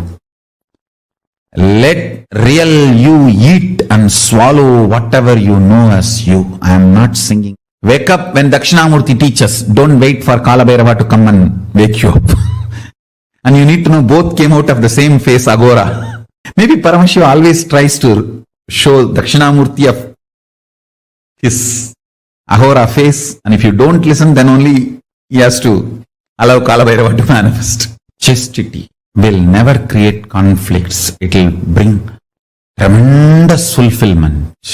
If there is a conflict outside, look in. Something need to be attended inside. Something need to be worked out inside.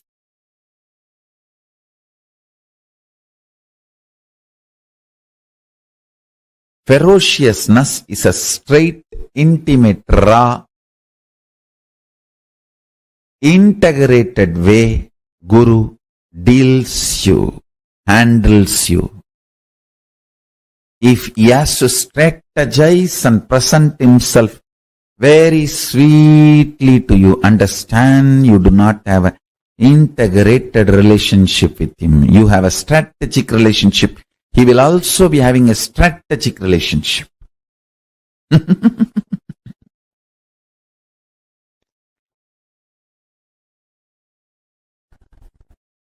Ferociousness is Paramashiva dealing you with his own hands, bare hands. He will never kill you. He will only hug you. Anything you see other than ferociousness, all forms of sweetness, is handling you through a strategy, means some weapon. The weapon may be looking very comfortable,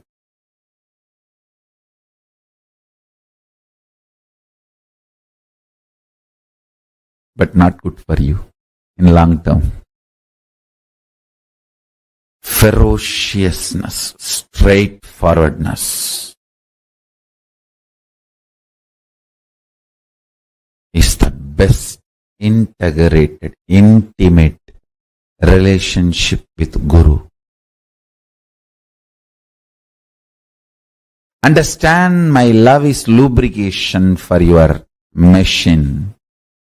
My ferociousness is energy, fuel, power for your machine. Any machine can run without lubrication, but it cannot run without power, energy.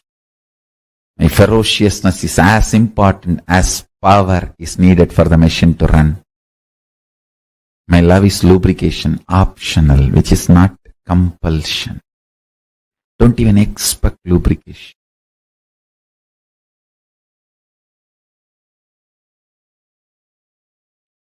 Sound of Dakshinamurthy and silence of Dakshinamurthy need to be understood in reality. See, the silence of Dakshinamurthy is not the soundlessness. Any sound you can only hear in certain decibel. If it goes below that decibel, you can't hear. If it goes above that decibel, you can't hear. Dakshinamurthy's silence is above decibel. That decibel which you can't hear, beyond your capability of hearing, that decibel sound is Dakshinamurthy's silence. So Dakshinamurthy's silence is not soundlessness. It is beyond the sound you can hear. Same way. Listen carefully.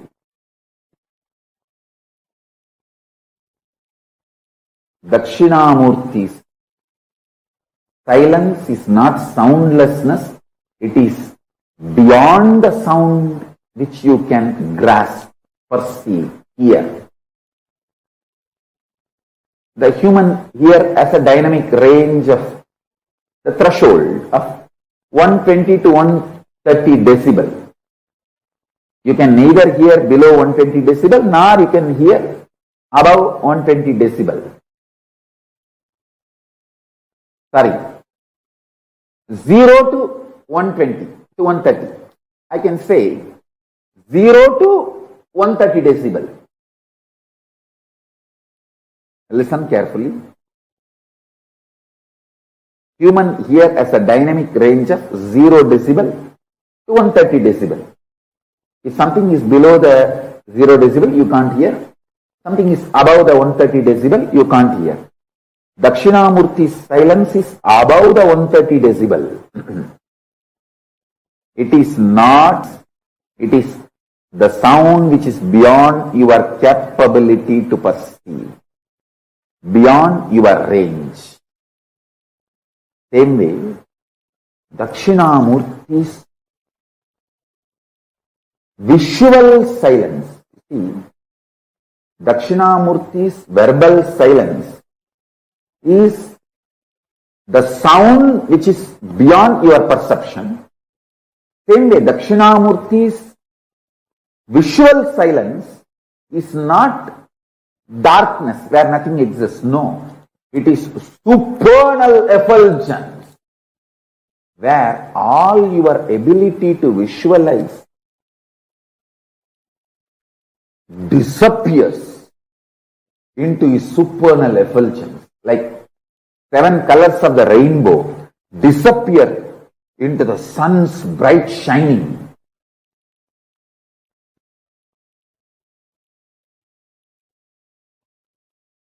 Your ability to visualize dissolves, disappears into the supernal effulgence of Dakshinamurthy. Understand? The supernal effulgence of Dakshinamurthy and supernal silence of Dakshinamurthy.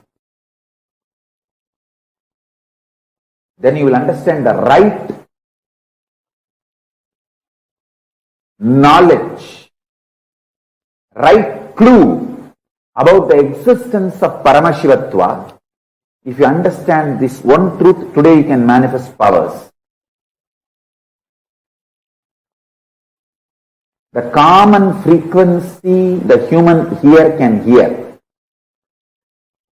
is like a 20 to 2000 hertz, 0 decibel to 130 decibel maximum. 20 to 20,000 hertz or 0 to 130 decibel. That's it. If it is below 20 hertz, you can't hear. If it is above 20,000 hertz, you can't hear. Dakshinamurthi's silence is above 20,000 hertz.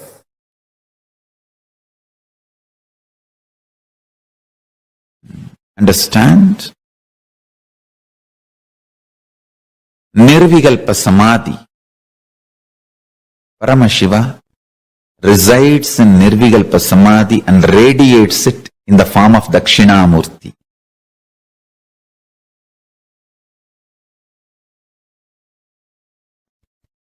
In all our temples, Dakshinamurthy radiates the biology of Nirvikalpa Samadhi. Anybody wants Nirvikalpa Samadhi, go to our Dakshinamurthis and touch the Dakshinamurthy deity, do puja, sit in the front of Dakshinamurthy, sit in front of the third eye of Dakshinamurthy and just see him with your third eye. You will fall into Nirvikalpa Samadhi. He carries the very bio-memory, conscious decision, will to be in Nirvikalpa Samadhi. In Nirvikalpa Samadhi, all will melts down. That tattva, Nirvikalpa Samadhi tattva, radiates as a living will in all our Dakshinamurthis.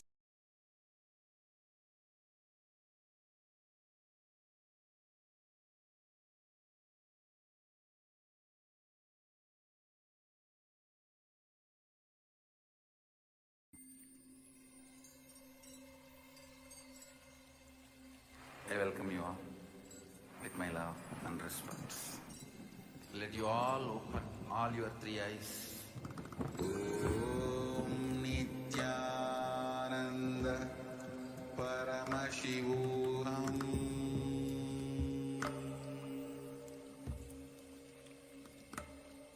Om Nithyananda Paramashivam.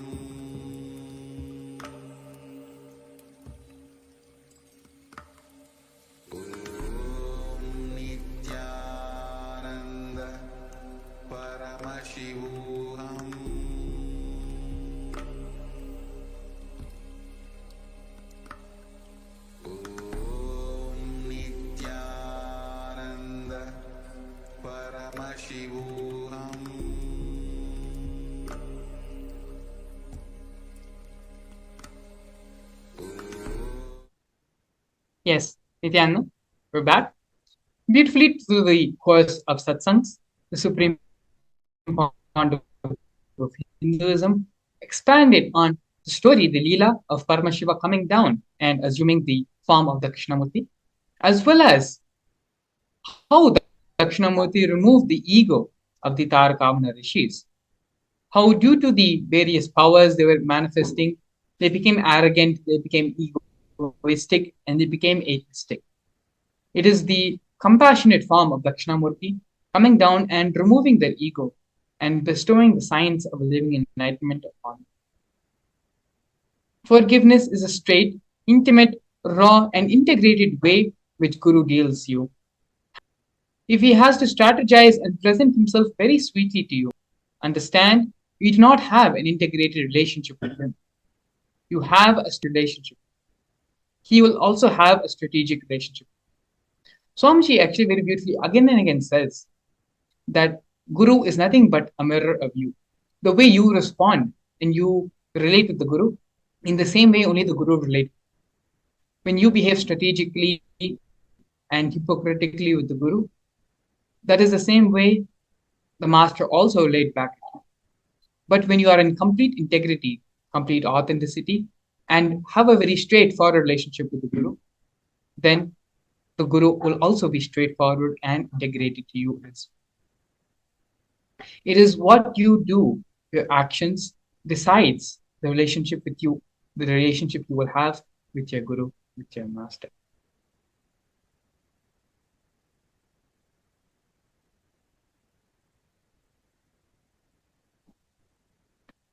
It is now time to bring ourselves back, to align ourselves to have integrity with the Guru. Let us first pen down three situations where we have allowed ourselves to be strategic and not straight with ourselves.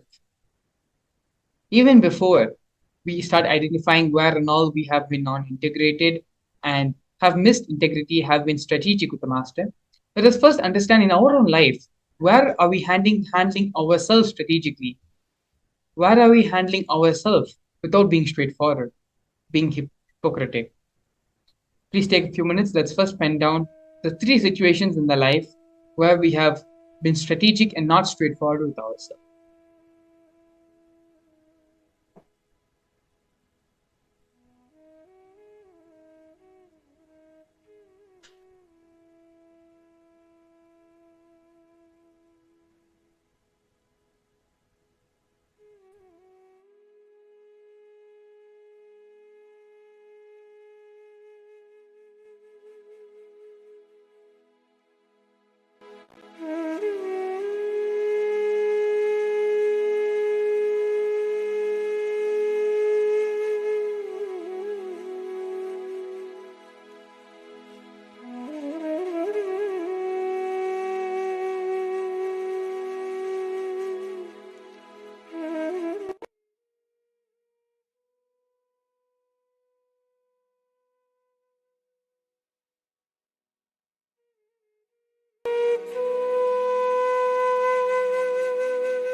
Yes.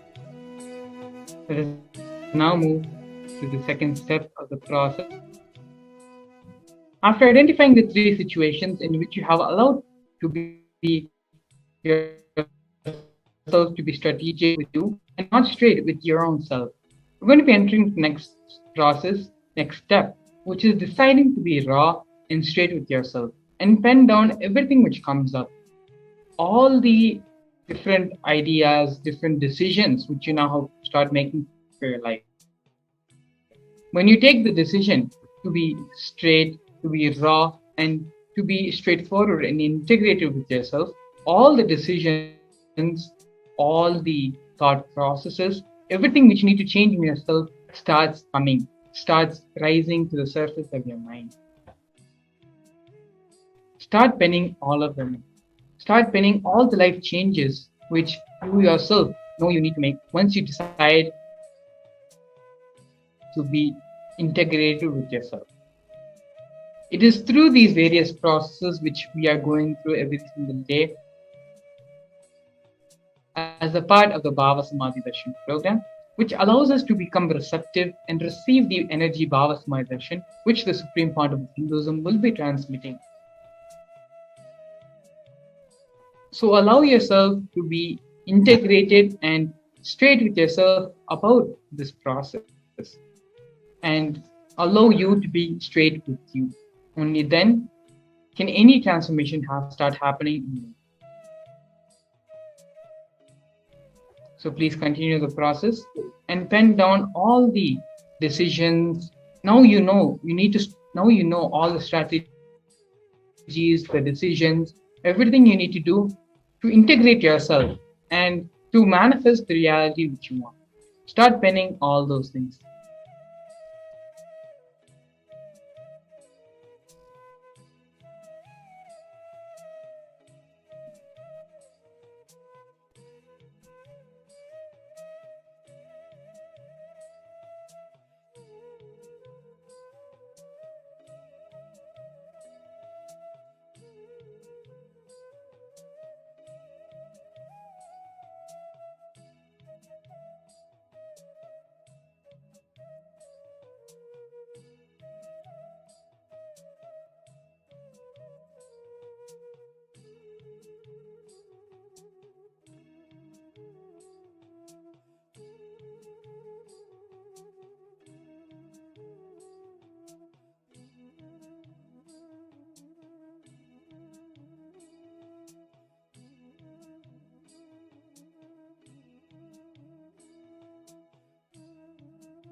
Yes, let's move now to the next step of the process. Deciding consciously.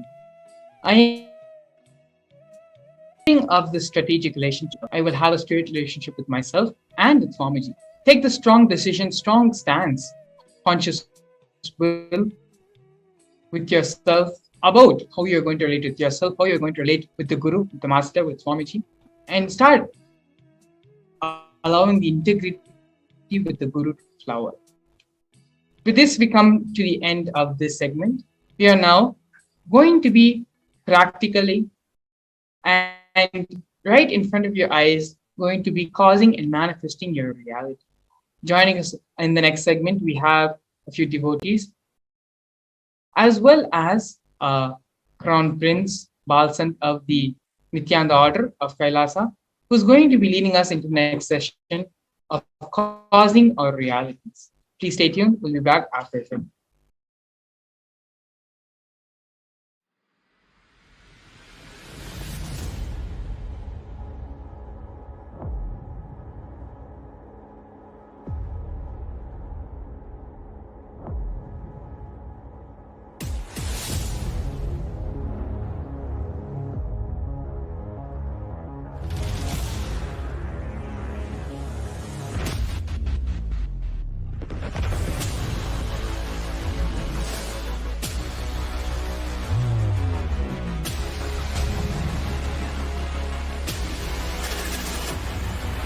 you will become Paramashivam.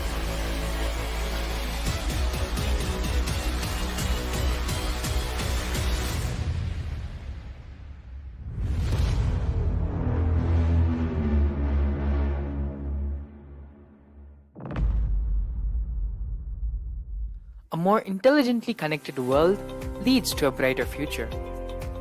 An enlightened humanity leads to a better world. During the Paramashivam program, we help people to discover their superhuman possibilities and help them to find and achieve the true purpose of their birth by giving them the techniques, practices, and methodologies from the Vedagamas, the original source scriptures of Hinduism. The Supreme Pontiff of Hinduism is reviving the ancient original Vedas and Agamas in all its glory, in a user-friendly way for the modern mind. The Supreme Pontiff of Hinduism is transforming human beings into divine beings, reviving, initiating, and replicating the 463 powers from the Agamas revealed by Paramashiva. The Supreme Pontiff of Hinduism is not just giving solutions for every problem man faces, but is making them irrelevant to their lives by transforming human beings into divine beings. Listen. Any argument presented by your mind, body, your present reality to establish you are not Paramashiva. You are not omniscient, omnipotent, omnipresent. Anything presented to prove you are not Paramashiva is illegitimate. Decide this. This is super determinism. Understand? Anything you declare as illegitimate will lose power over you, will die in few days, few minutes, maybe in few weeks, whatever few days it takes.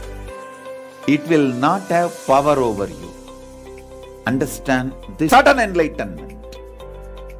This is the method for sudden enlightenment. It happens by the Shaktipada. Here Paramashiva is sitting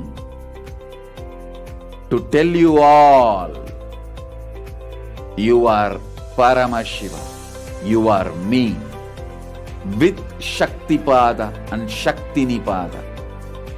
The Dvitiya Vijnasa Krama is an extensive and thorough yoga sequence to prepare your body to receive the experience being given by the Supreme Pontiff of Hinduism.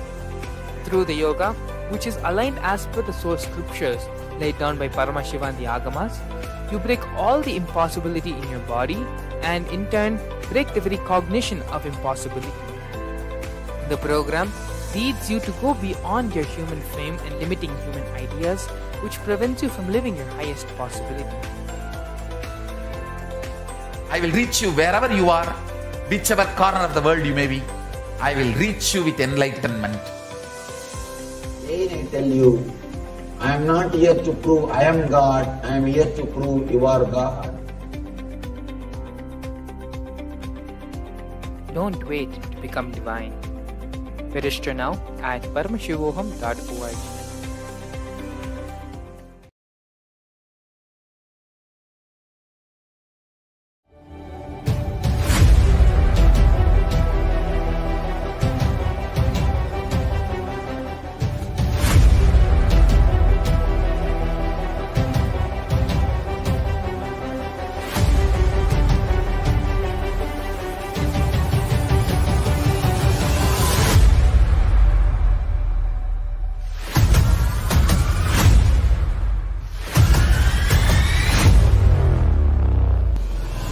Whatever I shared till now, condensing the whole thing and reviving it as experience, starting from completion, unclutching,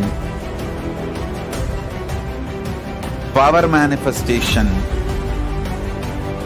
the states of consciousness, and the planes, multiple planes, everything.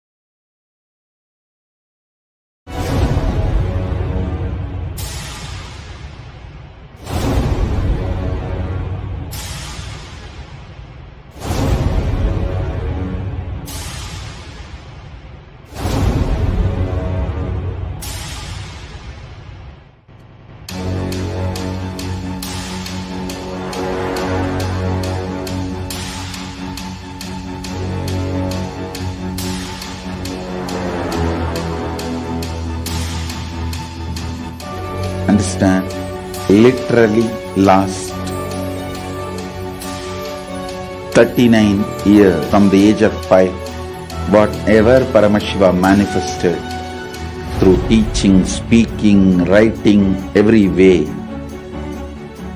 condensing the whole thing and presenting it to you all as experientially in these 21 days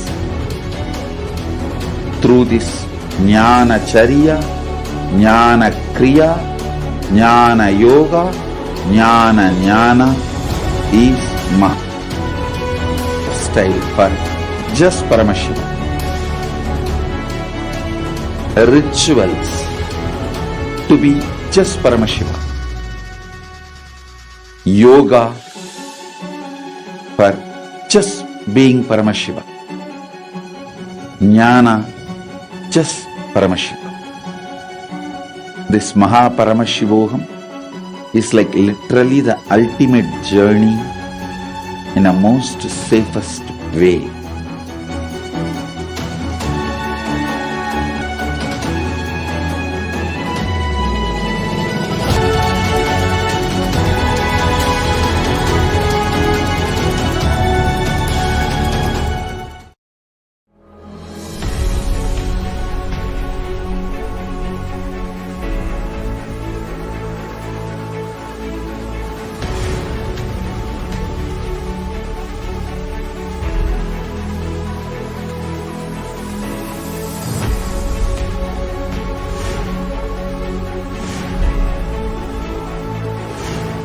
Horrible guy.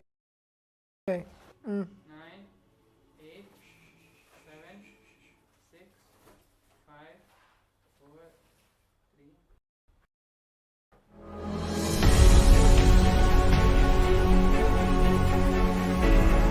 All the viewers watching us live on Facebook, YouTube, Instagram, and all of the social media platforms to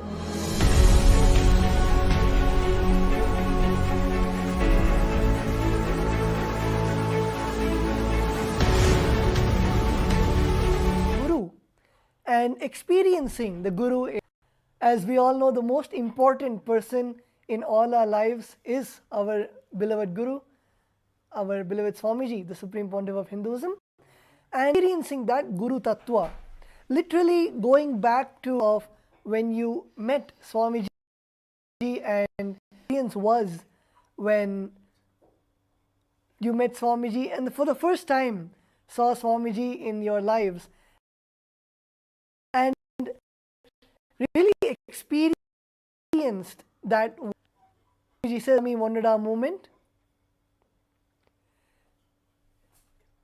So today in our session we learnt all about the Guru Tattva, which is not just a philosophy or just a, but it is literally our lifestyle, whether it is the puja that we perform early in the morning or our whole day, where each of our action, as Swamiji said, that all of us should constantly go back to that cognition. How will Swamiji react if Swamiji is doing the same thing, or how will Swamiji talk, how will Swamiji conduct? Many of our devotees have given the testimonials, whether they're in the operation theater in the hospital when they're about to perform the surgery. They look inside and they invoke Swamiji's presence. That oneness, they perform the surgery, and of course, with Swamiji's blessings, it becomes successful. Or if devotee is in any meeting and how Swamiji is just, the words just flow out of Swamiji's mouth like the poetry, and having that intention when they're conducting board meetings or when they're in important roundtable conferences. So not just in the daily morning puja or night before you go to sleep or while watching a satsang, but throughout the day to experience that Guru Tattva. One of the biggest blessing and opportunity that Swamiji is giving us is, of course, the Paramashivam program, which is ongoing. I'm sure all of you had just a glimpse of the segment and the truths that Swamiji is revealing.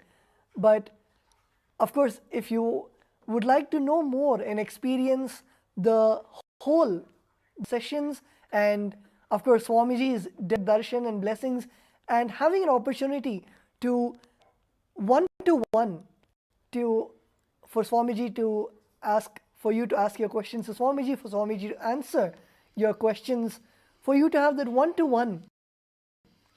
Swamiji, I invite all of the viewers to put in your intentions for being chosen for the Paramashivam program, which is starting just in a few days on the 9th of February. So all the participants can actually see the QR code which is on the screen, and if you just scan the QR code, you can put in your intention.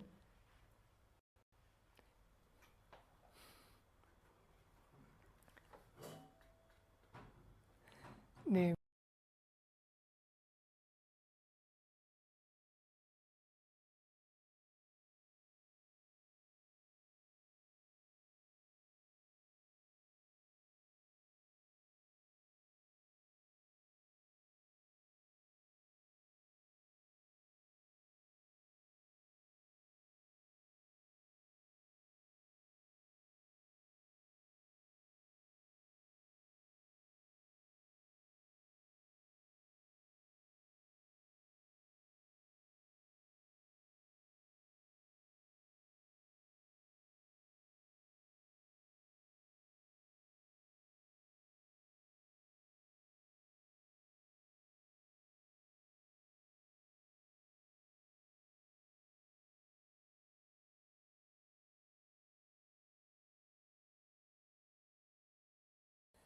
Nithyanandam, so all the participants can take a few moments to register in the QR code which is on top. So you can just take your mobile phones and scan it with your camera, which the registration page for the Paramashivam program, where you can put in your name and contact details, so the acharyas would get in touch with you. And I'm sure many of the participants, many of the viewers have various different goals, or I would say boons, that you would like to fulfill in your life. It can be health, or it can be wealth, or it can be everything. So based on the boon that you would like to choose, based on the blessing that you would like to have, the Acharya would then guide you on which is the best day to attend the Paramashivam program, as each day has a specific theme. And of course the energy of Bhagavan Paramashiva, our beloved Swamiji, where Swamiji blesses in the various different forms of Paramashiva. In the Vedas and Agamas, Bhagavan Paramashiva clearly explains about each of these different forms. Paramashiva himself incarnated at specific. For example, the energy of Bhagavan Kala Bhairava, where the ferocious compassion is what is radiated by that form of Paramashiva, and Swamiji literally embodies that form of Paramashiva and graces was in that energy. So a ferocious breakthrough in any parts of your life, or you are stuck with a pattern that you have been stuck with and you want to break that pattern with the blessings of Mahakala Bhairava. So any pattern or any solution you want in your day-to-day life, any breakthrough that you want in your day-to-day life, you can sign up for and submit your intention to join the Mahaparamashivam program, and we, the Acharyas, would then guide you on the best way that you can and receive Swamiji's blessing. For through a QR code right here, where you can your mobile phones, and you will then be guided on how you can in the Mahaparamishivam. And another beautiful opportunity that Swamiji has blessed all of us with, I'm sure introduction to the session, you would have seen the intro. Just to give a small brief, Kailasa is the sovereign Hindu civilizational nation, which with blessings of our beloved Swamiji, Swamiji has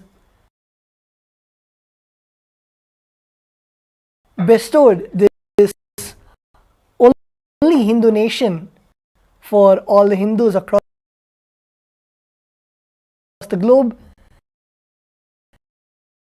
and to be part of that honor, to be part of that blessing which Kailasa, the various blessings that Swamiji has, the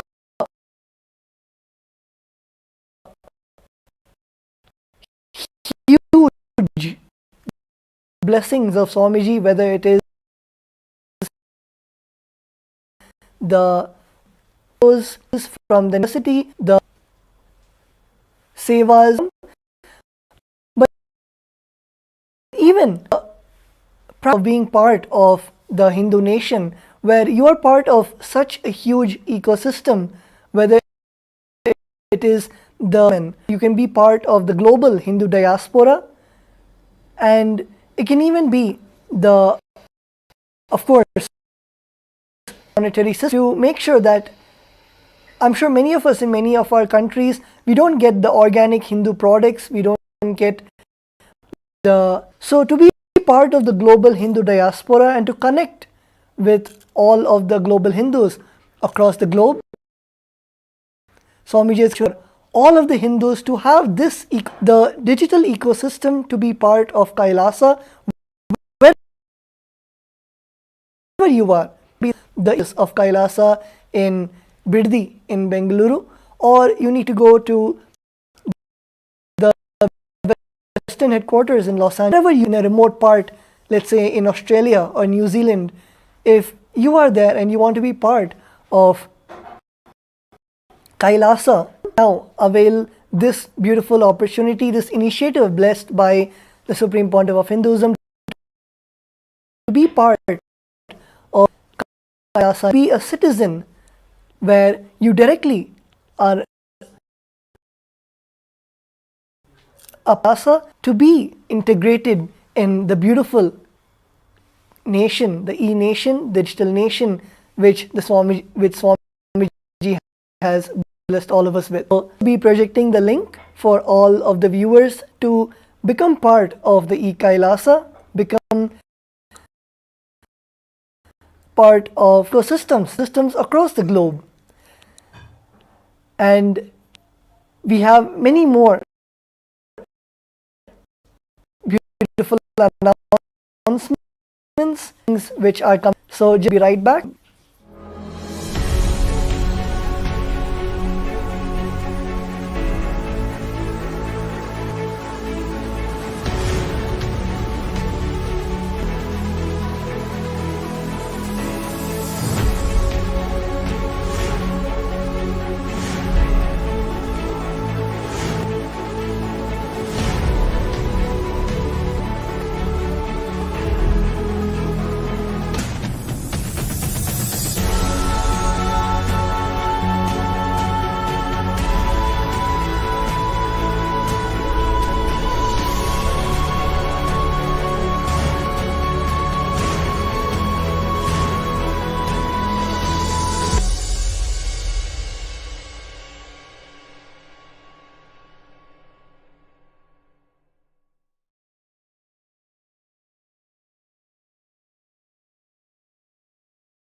Nithyananda, welcome back. So, all of us moments to register for the or the e-citizen, and with that we have a very interesting segment coming up next. We will be having Nithyananda Maharaj, who will be joining us and introducing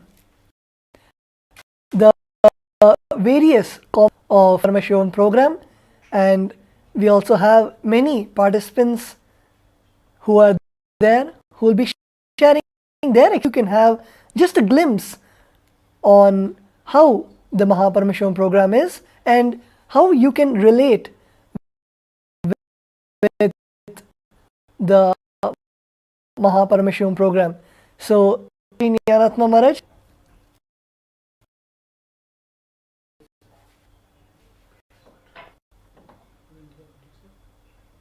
Yes, Nyanatma Maharaj, Nithyanandam.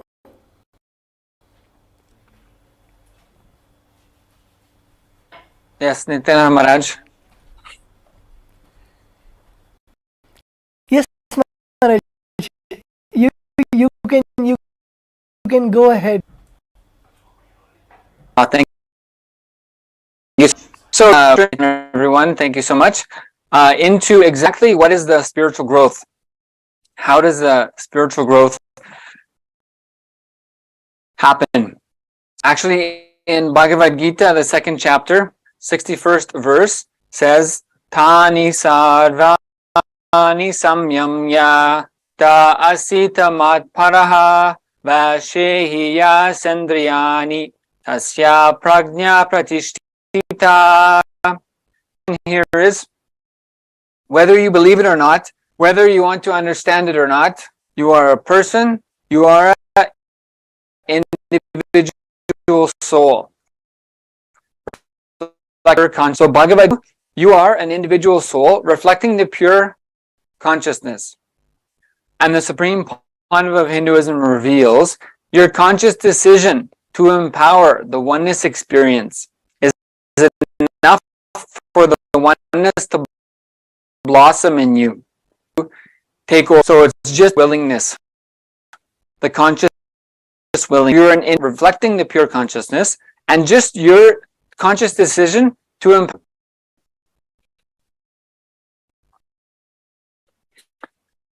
And there's been conducted about what is the impact of this spiritual process, and what is the impact of having these superconscious experiences, the expansiveness of your consciousness on, for example, in the studies of epigenetics, with relation to how the spiritual growth and conscious growth impacts your DNA. So some of the studies with this study of epigenetics, how your genetics, your DNA can be influenced through conscious experience, through spiritual growth. So some of the things have included things like boosted genes, for example. Boosted genes had, in one study, had 3 main beneficial effects. Efficiency of the mitochondria, which is like the cell, the energy battery for the cells.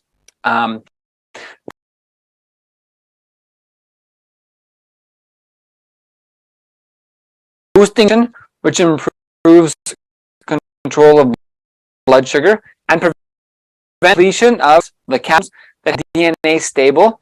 This is basically how to manage, and also found in studies of epigenetics has been the clusters of genes became less active with those governed gene NF kappa B, but it triggers chronic inflammation, leading to diseases like high blood pressure, bowel disease, and some cancers.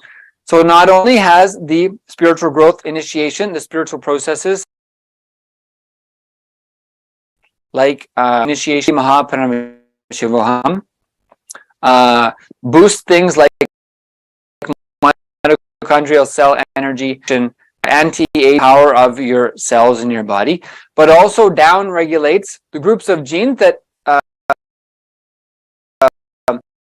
create things like inflammation to different disease, some cancers. So many studies like this have been shown impact on your cellular structure from your spiritual growth process.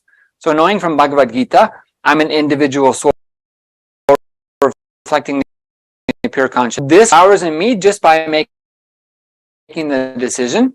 Then modern day science has been able to reflect and document many genes and clusters of genes directly influencing your DNA through the spiritual processes. So then we ask the question, yeah, okay, that's great, but is it possible for me? So the Supreme Point, for example,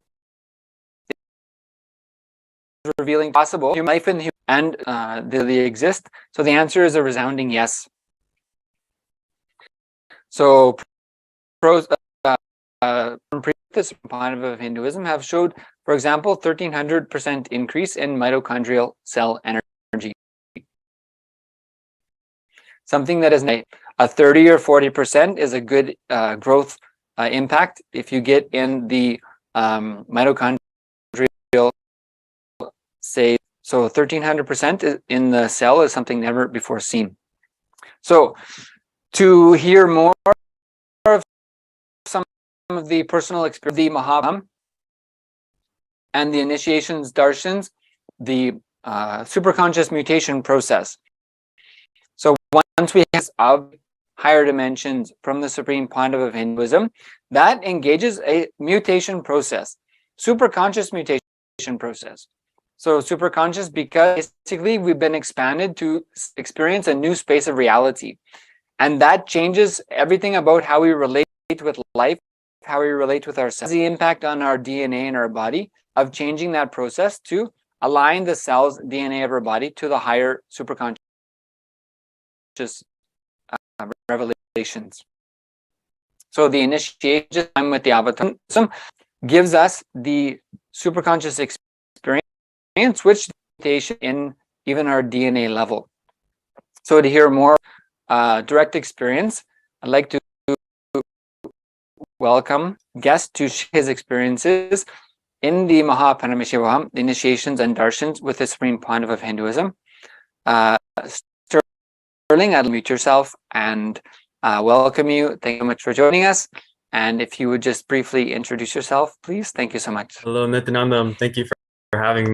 A little bit about me. So I'm 24 and, I've had a seemingly normal lifestyle. And, once I graduated high school back in 2017, I started seeking more. It was kind of like, it felt like an just deep inside me, there is that desire for some spiritual experience.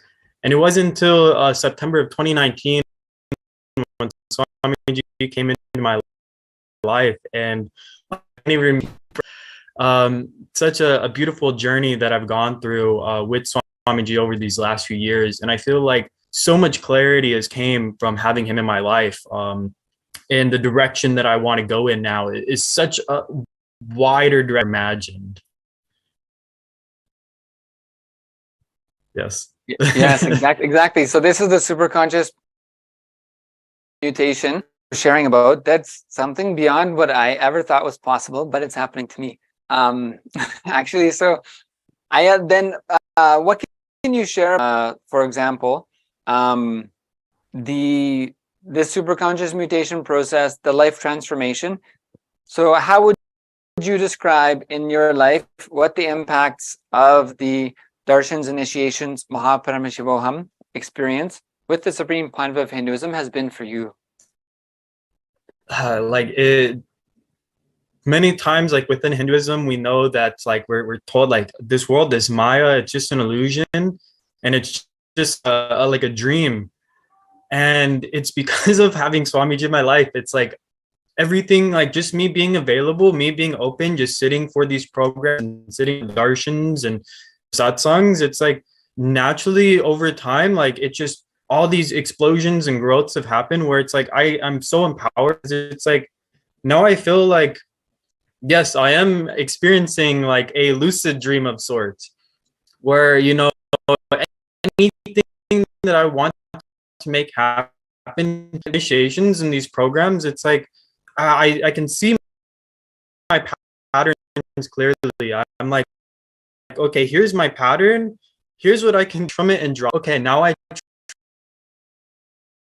trust that care. So I'm in you because so that I have, it's like I don't feel like there is any real separation between the inner or the outer. It's just this whole there. And it I feel like with the direction that I'm going, the vision that I have for the individual that I want to become and how I want in this world, to put it into words, it's like such like, you know, and I feel so empowered to, you know, what most people would consider as impossible. I'm like, no, I'll make it happen. Don't worry. I got all the tools, all the resources, like to manifest anything I want. Swamiji is like all the tiny things he does, or I wouldn't say tiny, but all of the big things he does and the tiny things I do, you know, just being available. It's just, I feel like I'm a brand new being, and constantly every day Darshan or attending a program, it's like just spamming that upgrade button, like for myself, and expand like as much as possible. Actually, this year alone, I'm really excited because I've been able to do so much in the past, like since last Paramashivam, been able to like, I just so important now. Like, okay, now I'm like ready to just, so it's just like any desire that's within me that comes up, I'm like, okay, make this happen. I don't know how, but I'm just going to do everything that I know I can do and not worry about making mistakes or being imperfect. It's just, let me just manifest and towards whatever, you know, that desire is, that is, I feel aligned with my true purpose of being here. So this thingness has reinforced the possibility and the understanding in yourself that that the only limitation is what you choose to have as a limitation. And so as you're sharing, so then Swamiji shows me that there's infinite possibilities. By definition, that is what Swamiji is. And if I'm just willing to take that, there's no need for me to limit myself unnecessarily. Is there any along this process that, you shared, like, because having the so many different initiation darshan experiences with lokas, just having breakthroughs and patterns dropping, the blissful experiences that just reinforces it again and again, that some be my regularity. Is there any kind of specific experience with darshan initiation? How your like whenever Swamiji comes on for a darshan, depending on, you know, which is available, you know, I might just have so much laughter just bubble up that's uncontrollable. I just feel like, okay, now I'm in this witnessing space, and it's like the body just wants to laugh. It's not even like I'm laughing, it's like the body just wants to have bubble up kind of bliss. I'm like, it's just amazing. Even now, just like remembering it, it's like just put in the same space. Or even like it's just the tranquil states, like in the darshans, it's, you know, that just that feeling of, you know, I am consciousness. That is who I truly am. You know, the body, this world, everything, like the whole matter energy spectrum is, you know, like is like parashakti to me, and just the pure consciousness is Paramashiva. So it's like feeling that oneness with the two, and just knowing like, okay, like through these darshans, like I just feel like, okay, what's in front of me, mirroring neurons, the infinite I can be consciously aware of in that moment. I'm mirroring, and what's experienced inside of me is just this such a powerful, like, I am it, like like that's the best way I can put it. Like it's just every time, every darshan, it just reinforcing and reminding me that I'm able to be happy. There is no such thing as impossible. right. And I also what if you had to if you were to share something about so you've shared about this blissful energy, and even just the active remembrance can bring those experiences for you, and remembering the powerful initiations from Swamiji that I have to decide what is the goal I have and take the action, and Swamiji will take care of the rest. What would you share even on that same line? What are challenges the initiation through the Mahaparam Swamiji made redundant in your life? It's just this feeling of whole world, and like, you know, life isn't here to support me, it's here to torture me. That whole line of thought is just gone. Like, it's like, okay, I want to make that I don't make the steps, and I'm sitting like, why isn't it happening? But when it comes up and I just go for it, just like run to it, like, you know, with that like childlike energy of just, I want that, let me for it, it just happens. So when I declare, when I'm like, look, this will happen, I don't know how, but I'm going to take all the steps required, every step that I can make, I do it without having any fear, just knowing like this whole oneness and everyone that I'm seeing and everything is Paramashivam. It just such a fun play at this point. And you know, it's really that taking the first step that was really the hardest thing, because you know, that whole worrying and, oh, you know, this might not work out or something like that. And it's like, you know, like, let me just make them like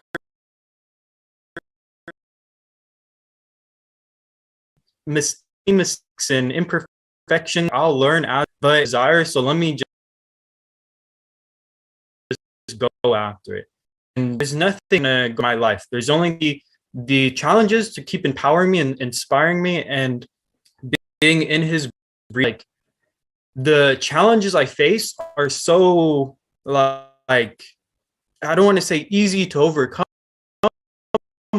but it's just like, it's like, okay, it's so easy to take this step now that I can make it happen, and I'm not scared of anything at this point. I realize like the only thing that I can be scared of is myself, and it's like, why? Like there's nothing I fear. The judgment that like on judgment. Why do I need in the first? It's Swamiji's like this world. Maybe in a few moments I'll ask about how you feel these transformations actually happen. To ask about was so having these kind of experiences with the Supreme Point of Hinduism, these initiations into superconscious mutation. What do you know, like about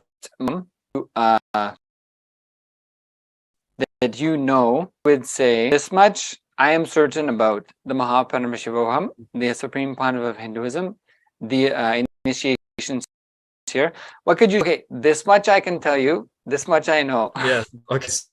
So with this program with Mahaparamashivaham, what I can say from what I know, I'm certain of is this to of our root problems and having not just the clarity to know this is my problem, this is what I'm dealing with, power and the just it's like it like how Swamiji said, you know, we can like 3D print our reality, our concept.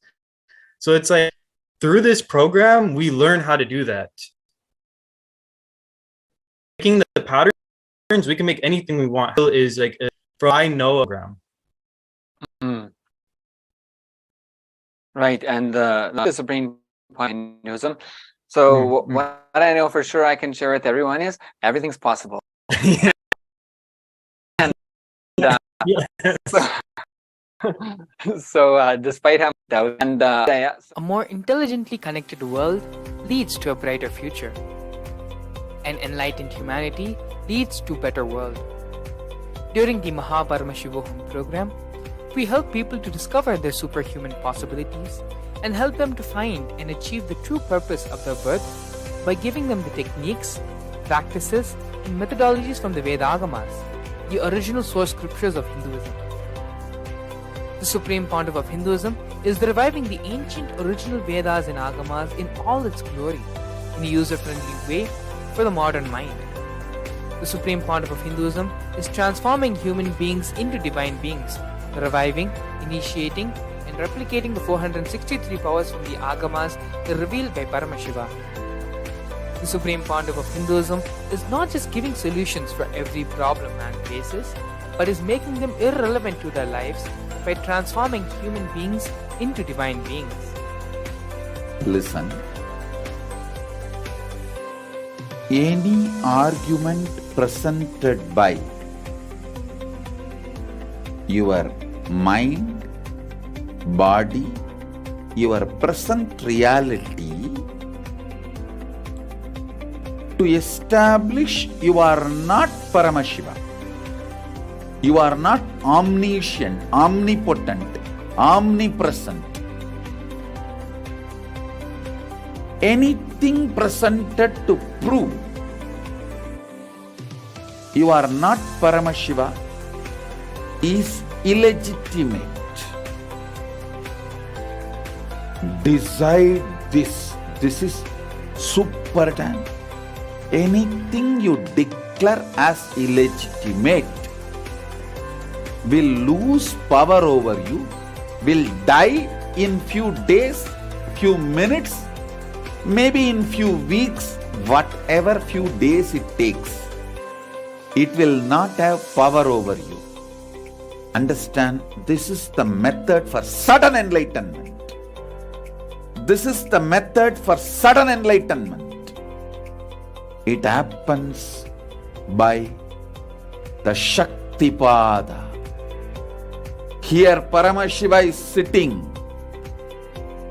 to tell you all, you are Paramashiva, you are me, with Shaktipada and Shaktinipada.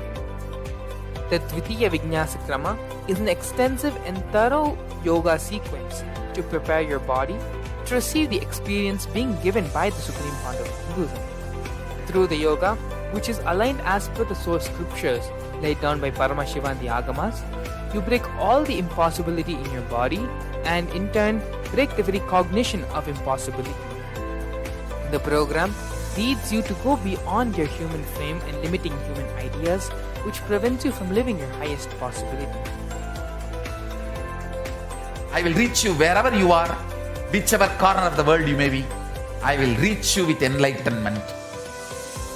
Again I tell you, I am not here to prove I am God, I am here to prove you are God. Don't wait to become divine. Register now at paramashivoham.org.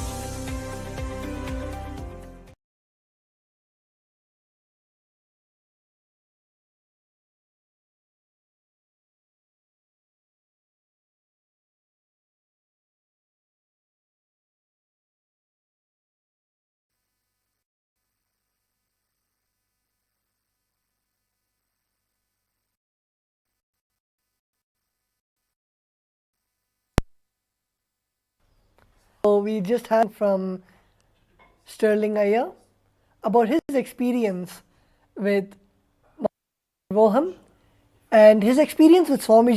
He's able to relate how Swamiji's teachings are helping him in a day-to-day his activities, how Swamiji is guiding him in of his step. So that's sharing. Thank you, Sterling Iyer. Thank you, Sri Jnanatma Maharaj, for the introduction. So with that, a few of the viewers had asked us how they can sign up for the e-citizen and what exactly is the e-citizen. So to explain it again, Swamiji has blessed us with a huge e-Kailasa ecosystem where there's a huge digital network of Hindus around the globe, and all Swamiji has blessed and made a platform for all of them to come together and do everything, right from start from the morning routine, the yoga, where sanghas together club and do the morning together, enriching the community and teaching everyone the science of enlightenment. They do Bhagavad Gita, where truths revealed by Swamiji, the Bhagavad Gita decoded by our beloved Swamiji, is read, learnt, internalized, and also shared with the whole Sangha. Same way, in every aspect, whether it is the Shastra Adhyayana of the Shastras, is global temple events of your Sangha, or it can even be gatherings online for doing the Nirahara Samyama, or the meditation events like the Akhanda Mahavakya Japa. So there are so many possibilities for you to be part of Kailasa's ecosystem and for you to experience dual but as part of the whole Sangha, the ecosystem. And that is what is e-Kailasa, and that is what being an e-citizen means. It is directly being part of this enlightenment ecosystem, to be blessed to be a part of this network where you're able to enrich yourself, to enrich others, the whole community around you, your family, your friends, and everyone, to experience this huge enlightenment civilizational nation which Swamiji is reviving, not just physically but even from your own bed, from your own house. For you to experience this ecosystem is what is e-Kailasa. So just to show all the viewers how we can register for the e-Kailasa, becoming an e-citizen of Kailasa. So in your screen you should be seeing portal, the website where you can register for the e-Kailasa. You can also see the link ecitizen.kailasa.org. Official to register and to become a e-citizen. So let me repeat it again. It's on your screen. It's ecitizen.kailasa.org. So that is a link where you can go and apply to become a e-citizen, and it's not a complicated application. It is for you to create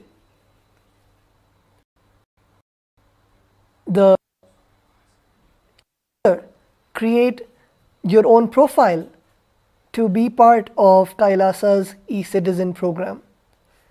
So all of us can see the link on the screen. So you just need to type in your email and your password, which is Kailasa's products, whether it's Nithyananda TV, where you can see Swamiji's live satsangs, or you can see the Darshan of the various Kailasas across the globe, or Samadhi, which Swamiji has introduced, to log in and register for those programs, or it can be used for availing the apps of Kailasa. Many of you would have noticed about the Google, the various social media platforms released by Kailasa, released by Swamiji himself. To avail all of those services of Kailasa, you can use this as your single portal to access all of those features. So the link is again projected on all. You just need to mail and your password, and when you click on login and register to becoming part of the ecosystem. So let's to register for e-Kailasa.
Nithyananda.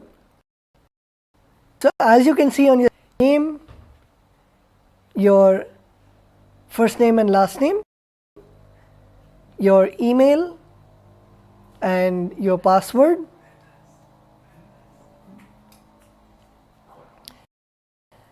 and once you have finished, click on the register button, submit your application to be a e-citizen of Kailas. Let's now take a few moments. I invite all of the viewers to submit your application, and just in a few moments we'll be getting ready to receive the Bhava Samadhi Darshan of our beloved Swamiji. So, few moments to the Bhava Samadhi Darshan. Take a few, apply for the citizenship, and then all of the viewers who would like to become part of the Paramashivam, that link for you to submit your intention to attend the Mahaparamashi starting 9th. So let's take a few moments and we will then be moving on to the next segment of today's session. Om Nithyananda Paramashivam. Om Nithyananda Paramashivam. Om Nithyananda Paramashivam. Nithyananda Paramashivam. Om Nithyananda Paramashivam. Om Nithyananda Paramashivam. Om Nithyananda Paramashivam. Om Nithyananda Paramashivam. Om Nithyananda Paramashivam. Om Nithyananda Paramashivam. Om Nithyananda Paramashivam. Om Nithyananda Paramashivam. Nithyananda Paramashivam. Om Nithyananda Paramashivam. Om Nithyananda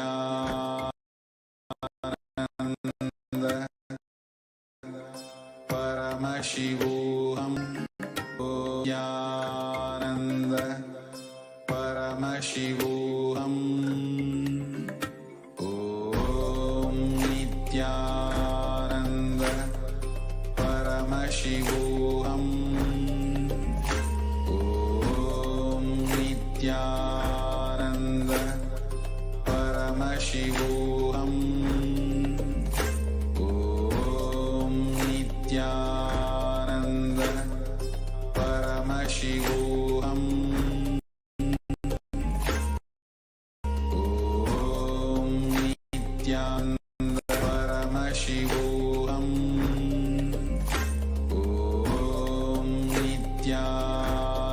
Nithyananda Paramashivam. Om Nithyananda Paramashivam. Om Nithyananda Paramashivam. Om Nithyananda Paramashivam. Om Nithyananda Paramashivam.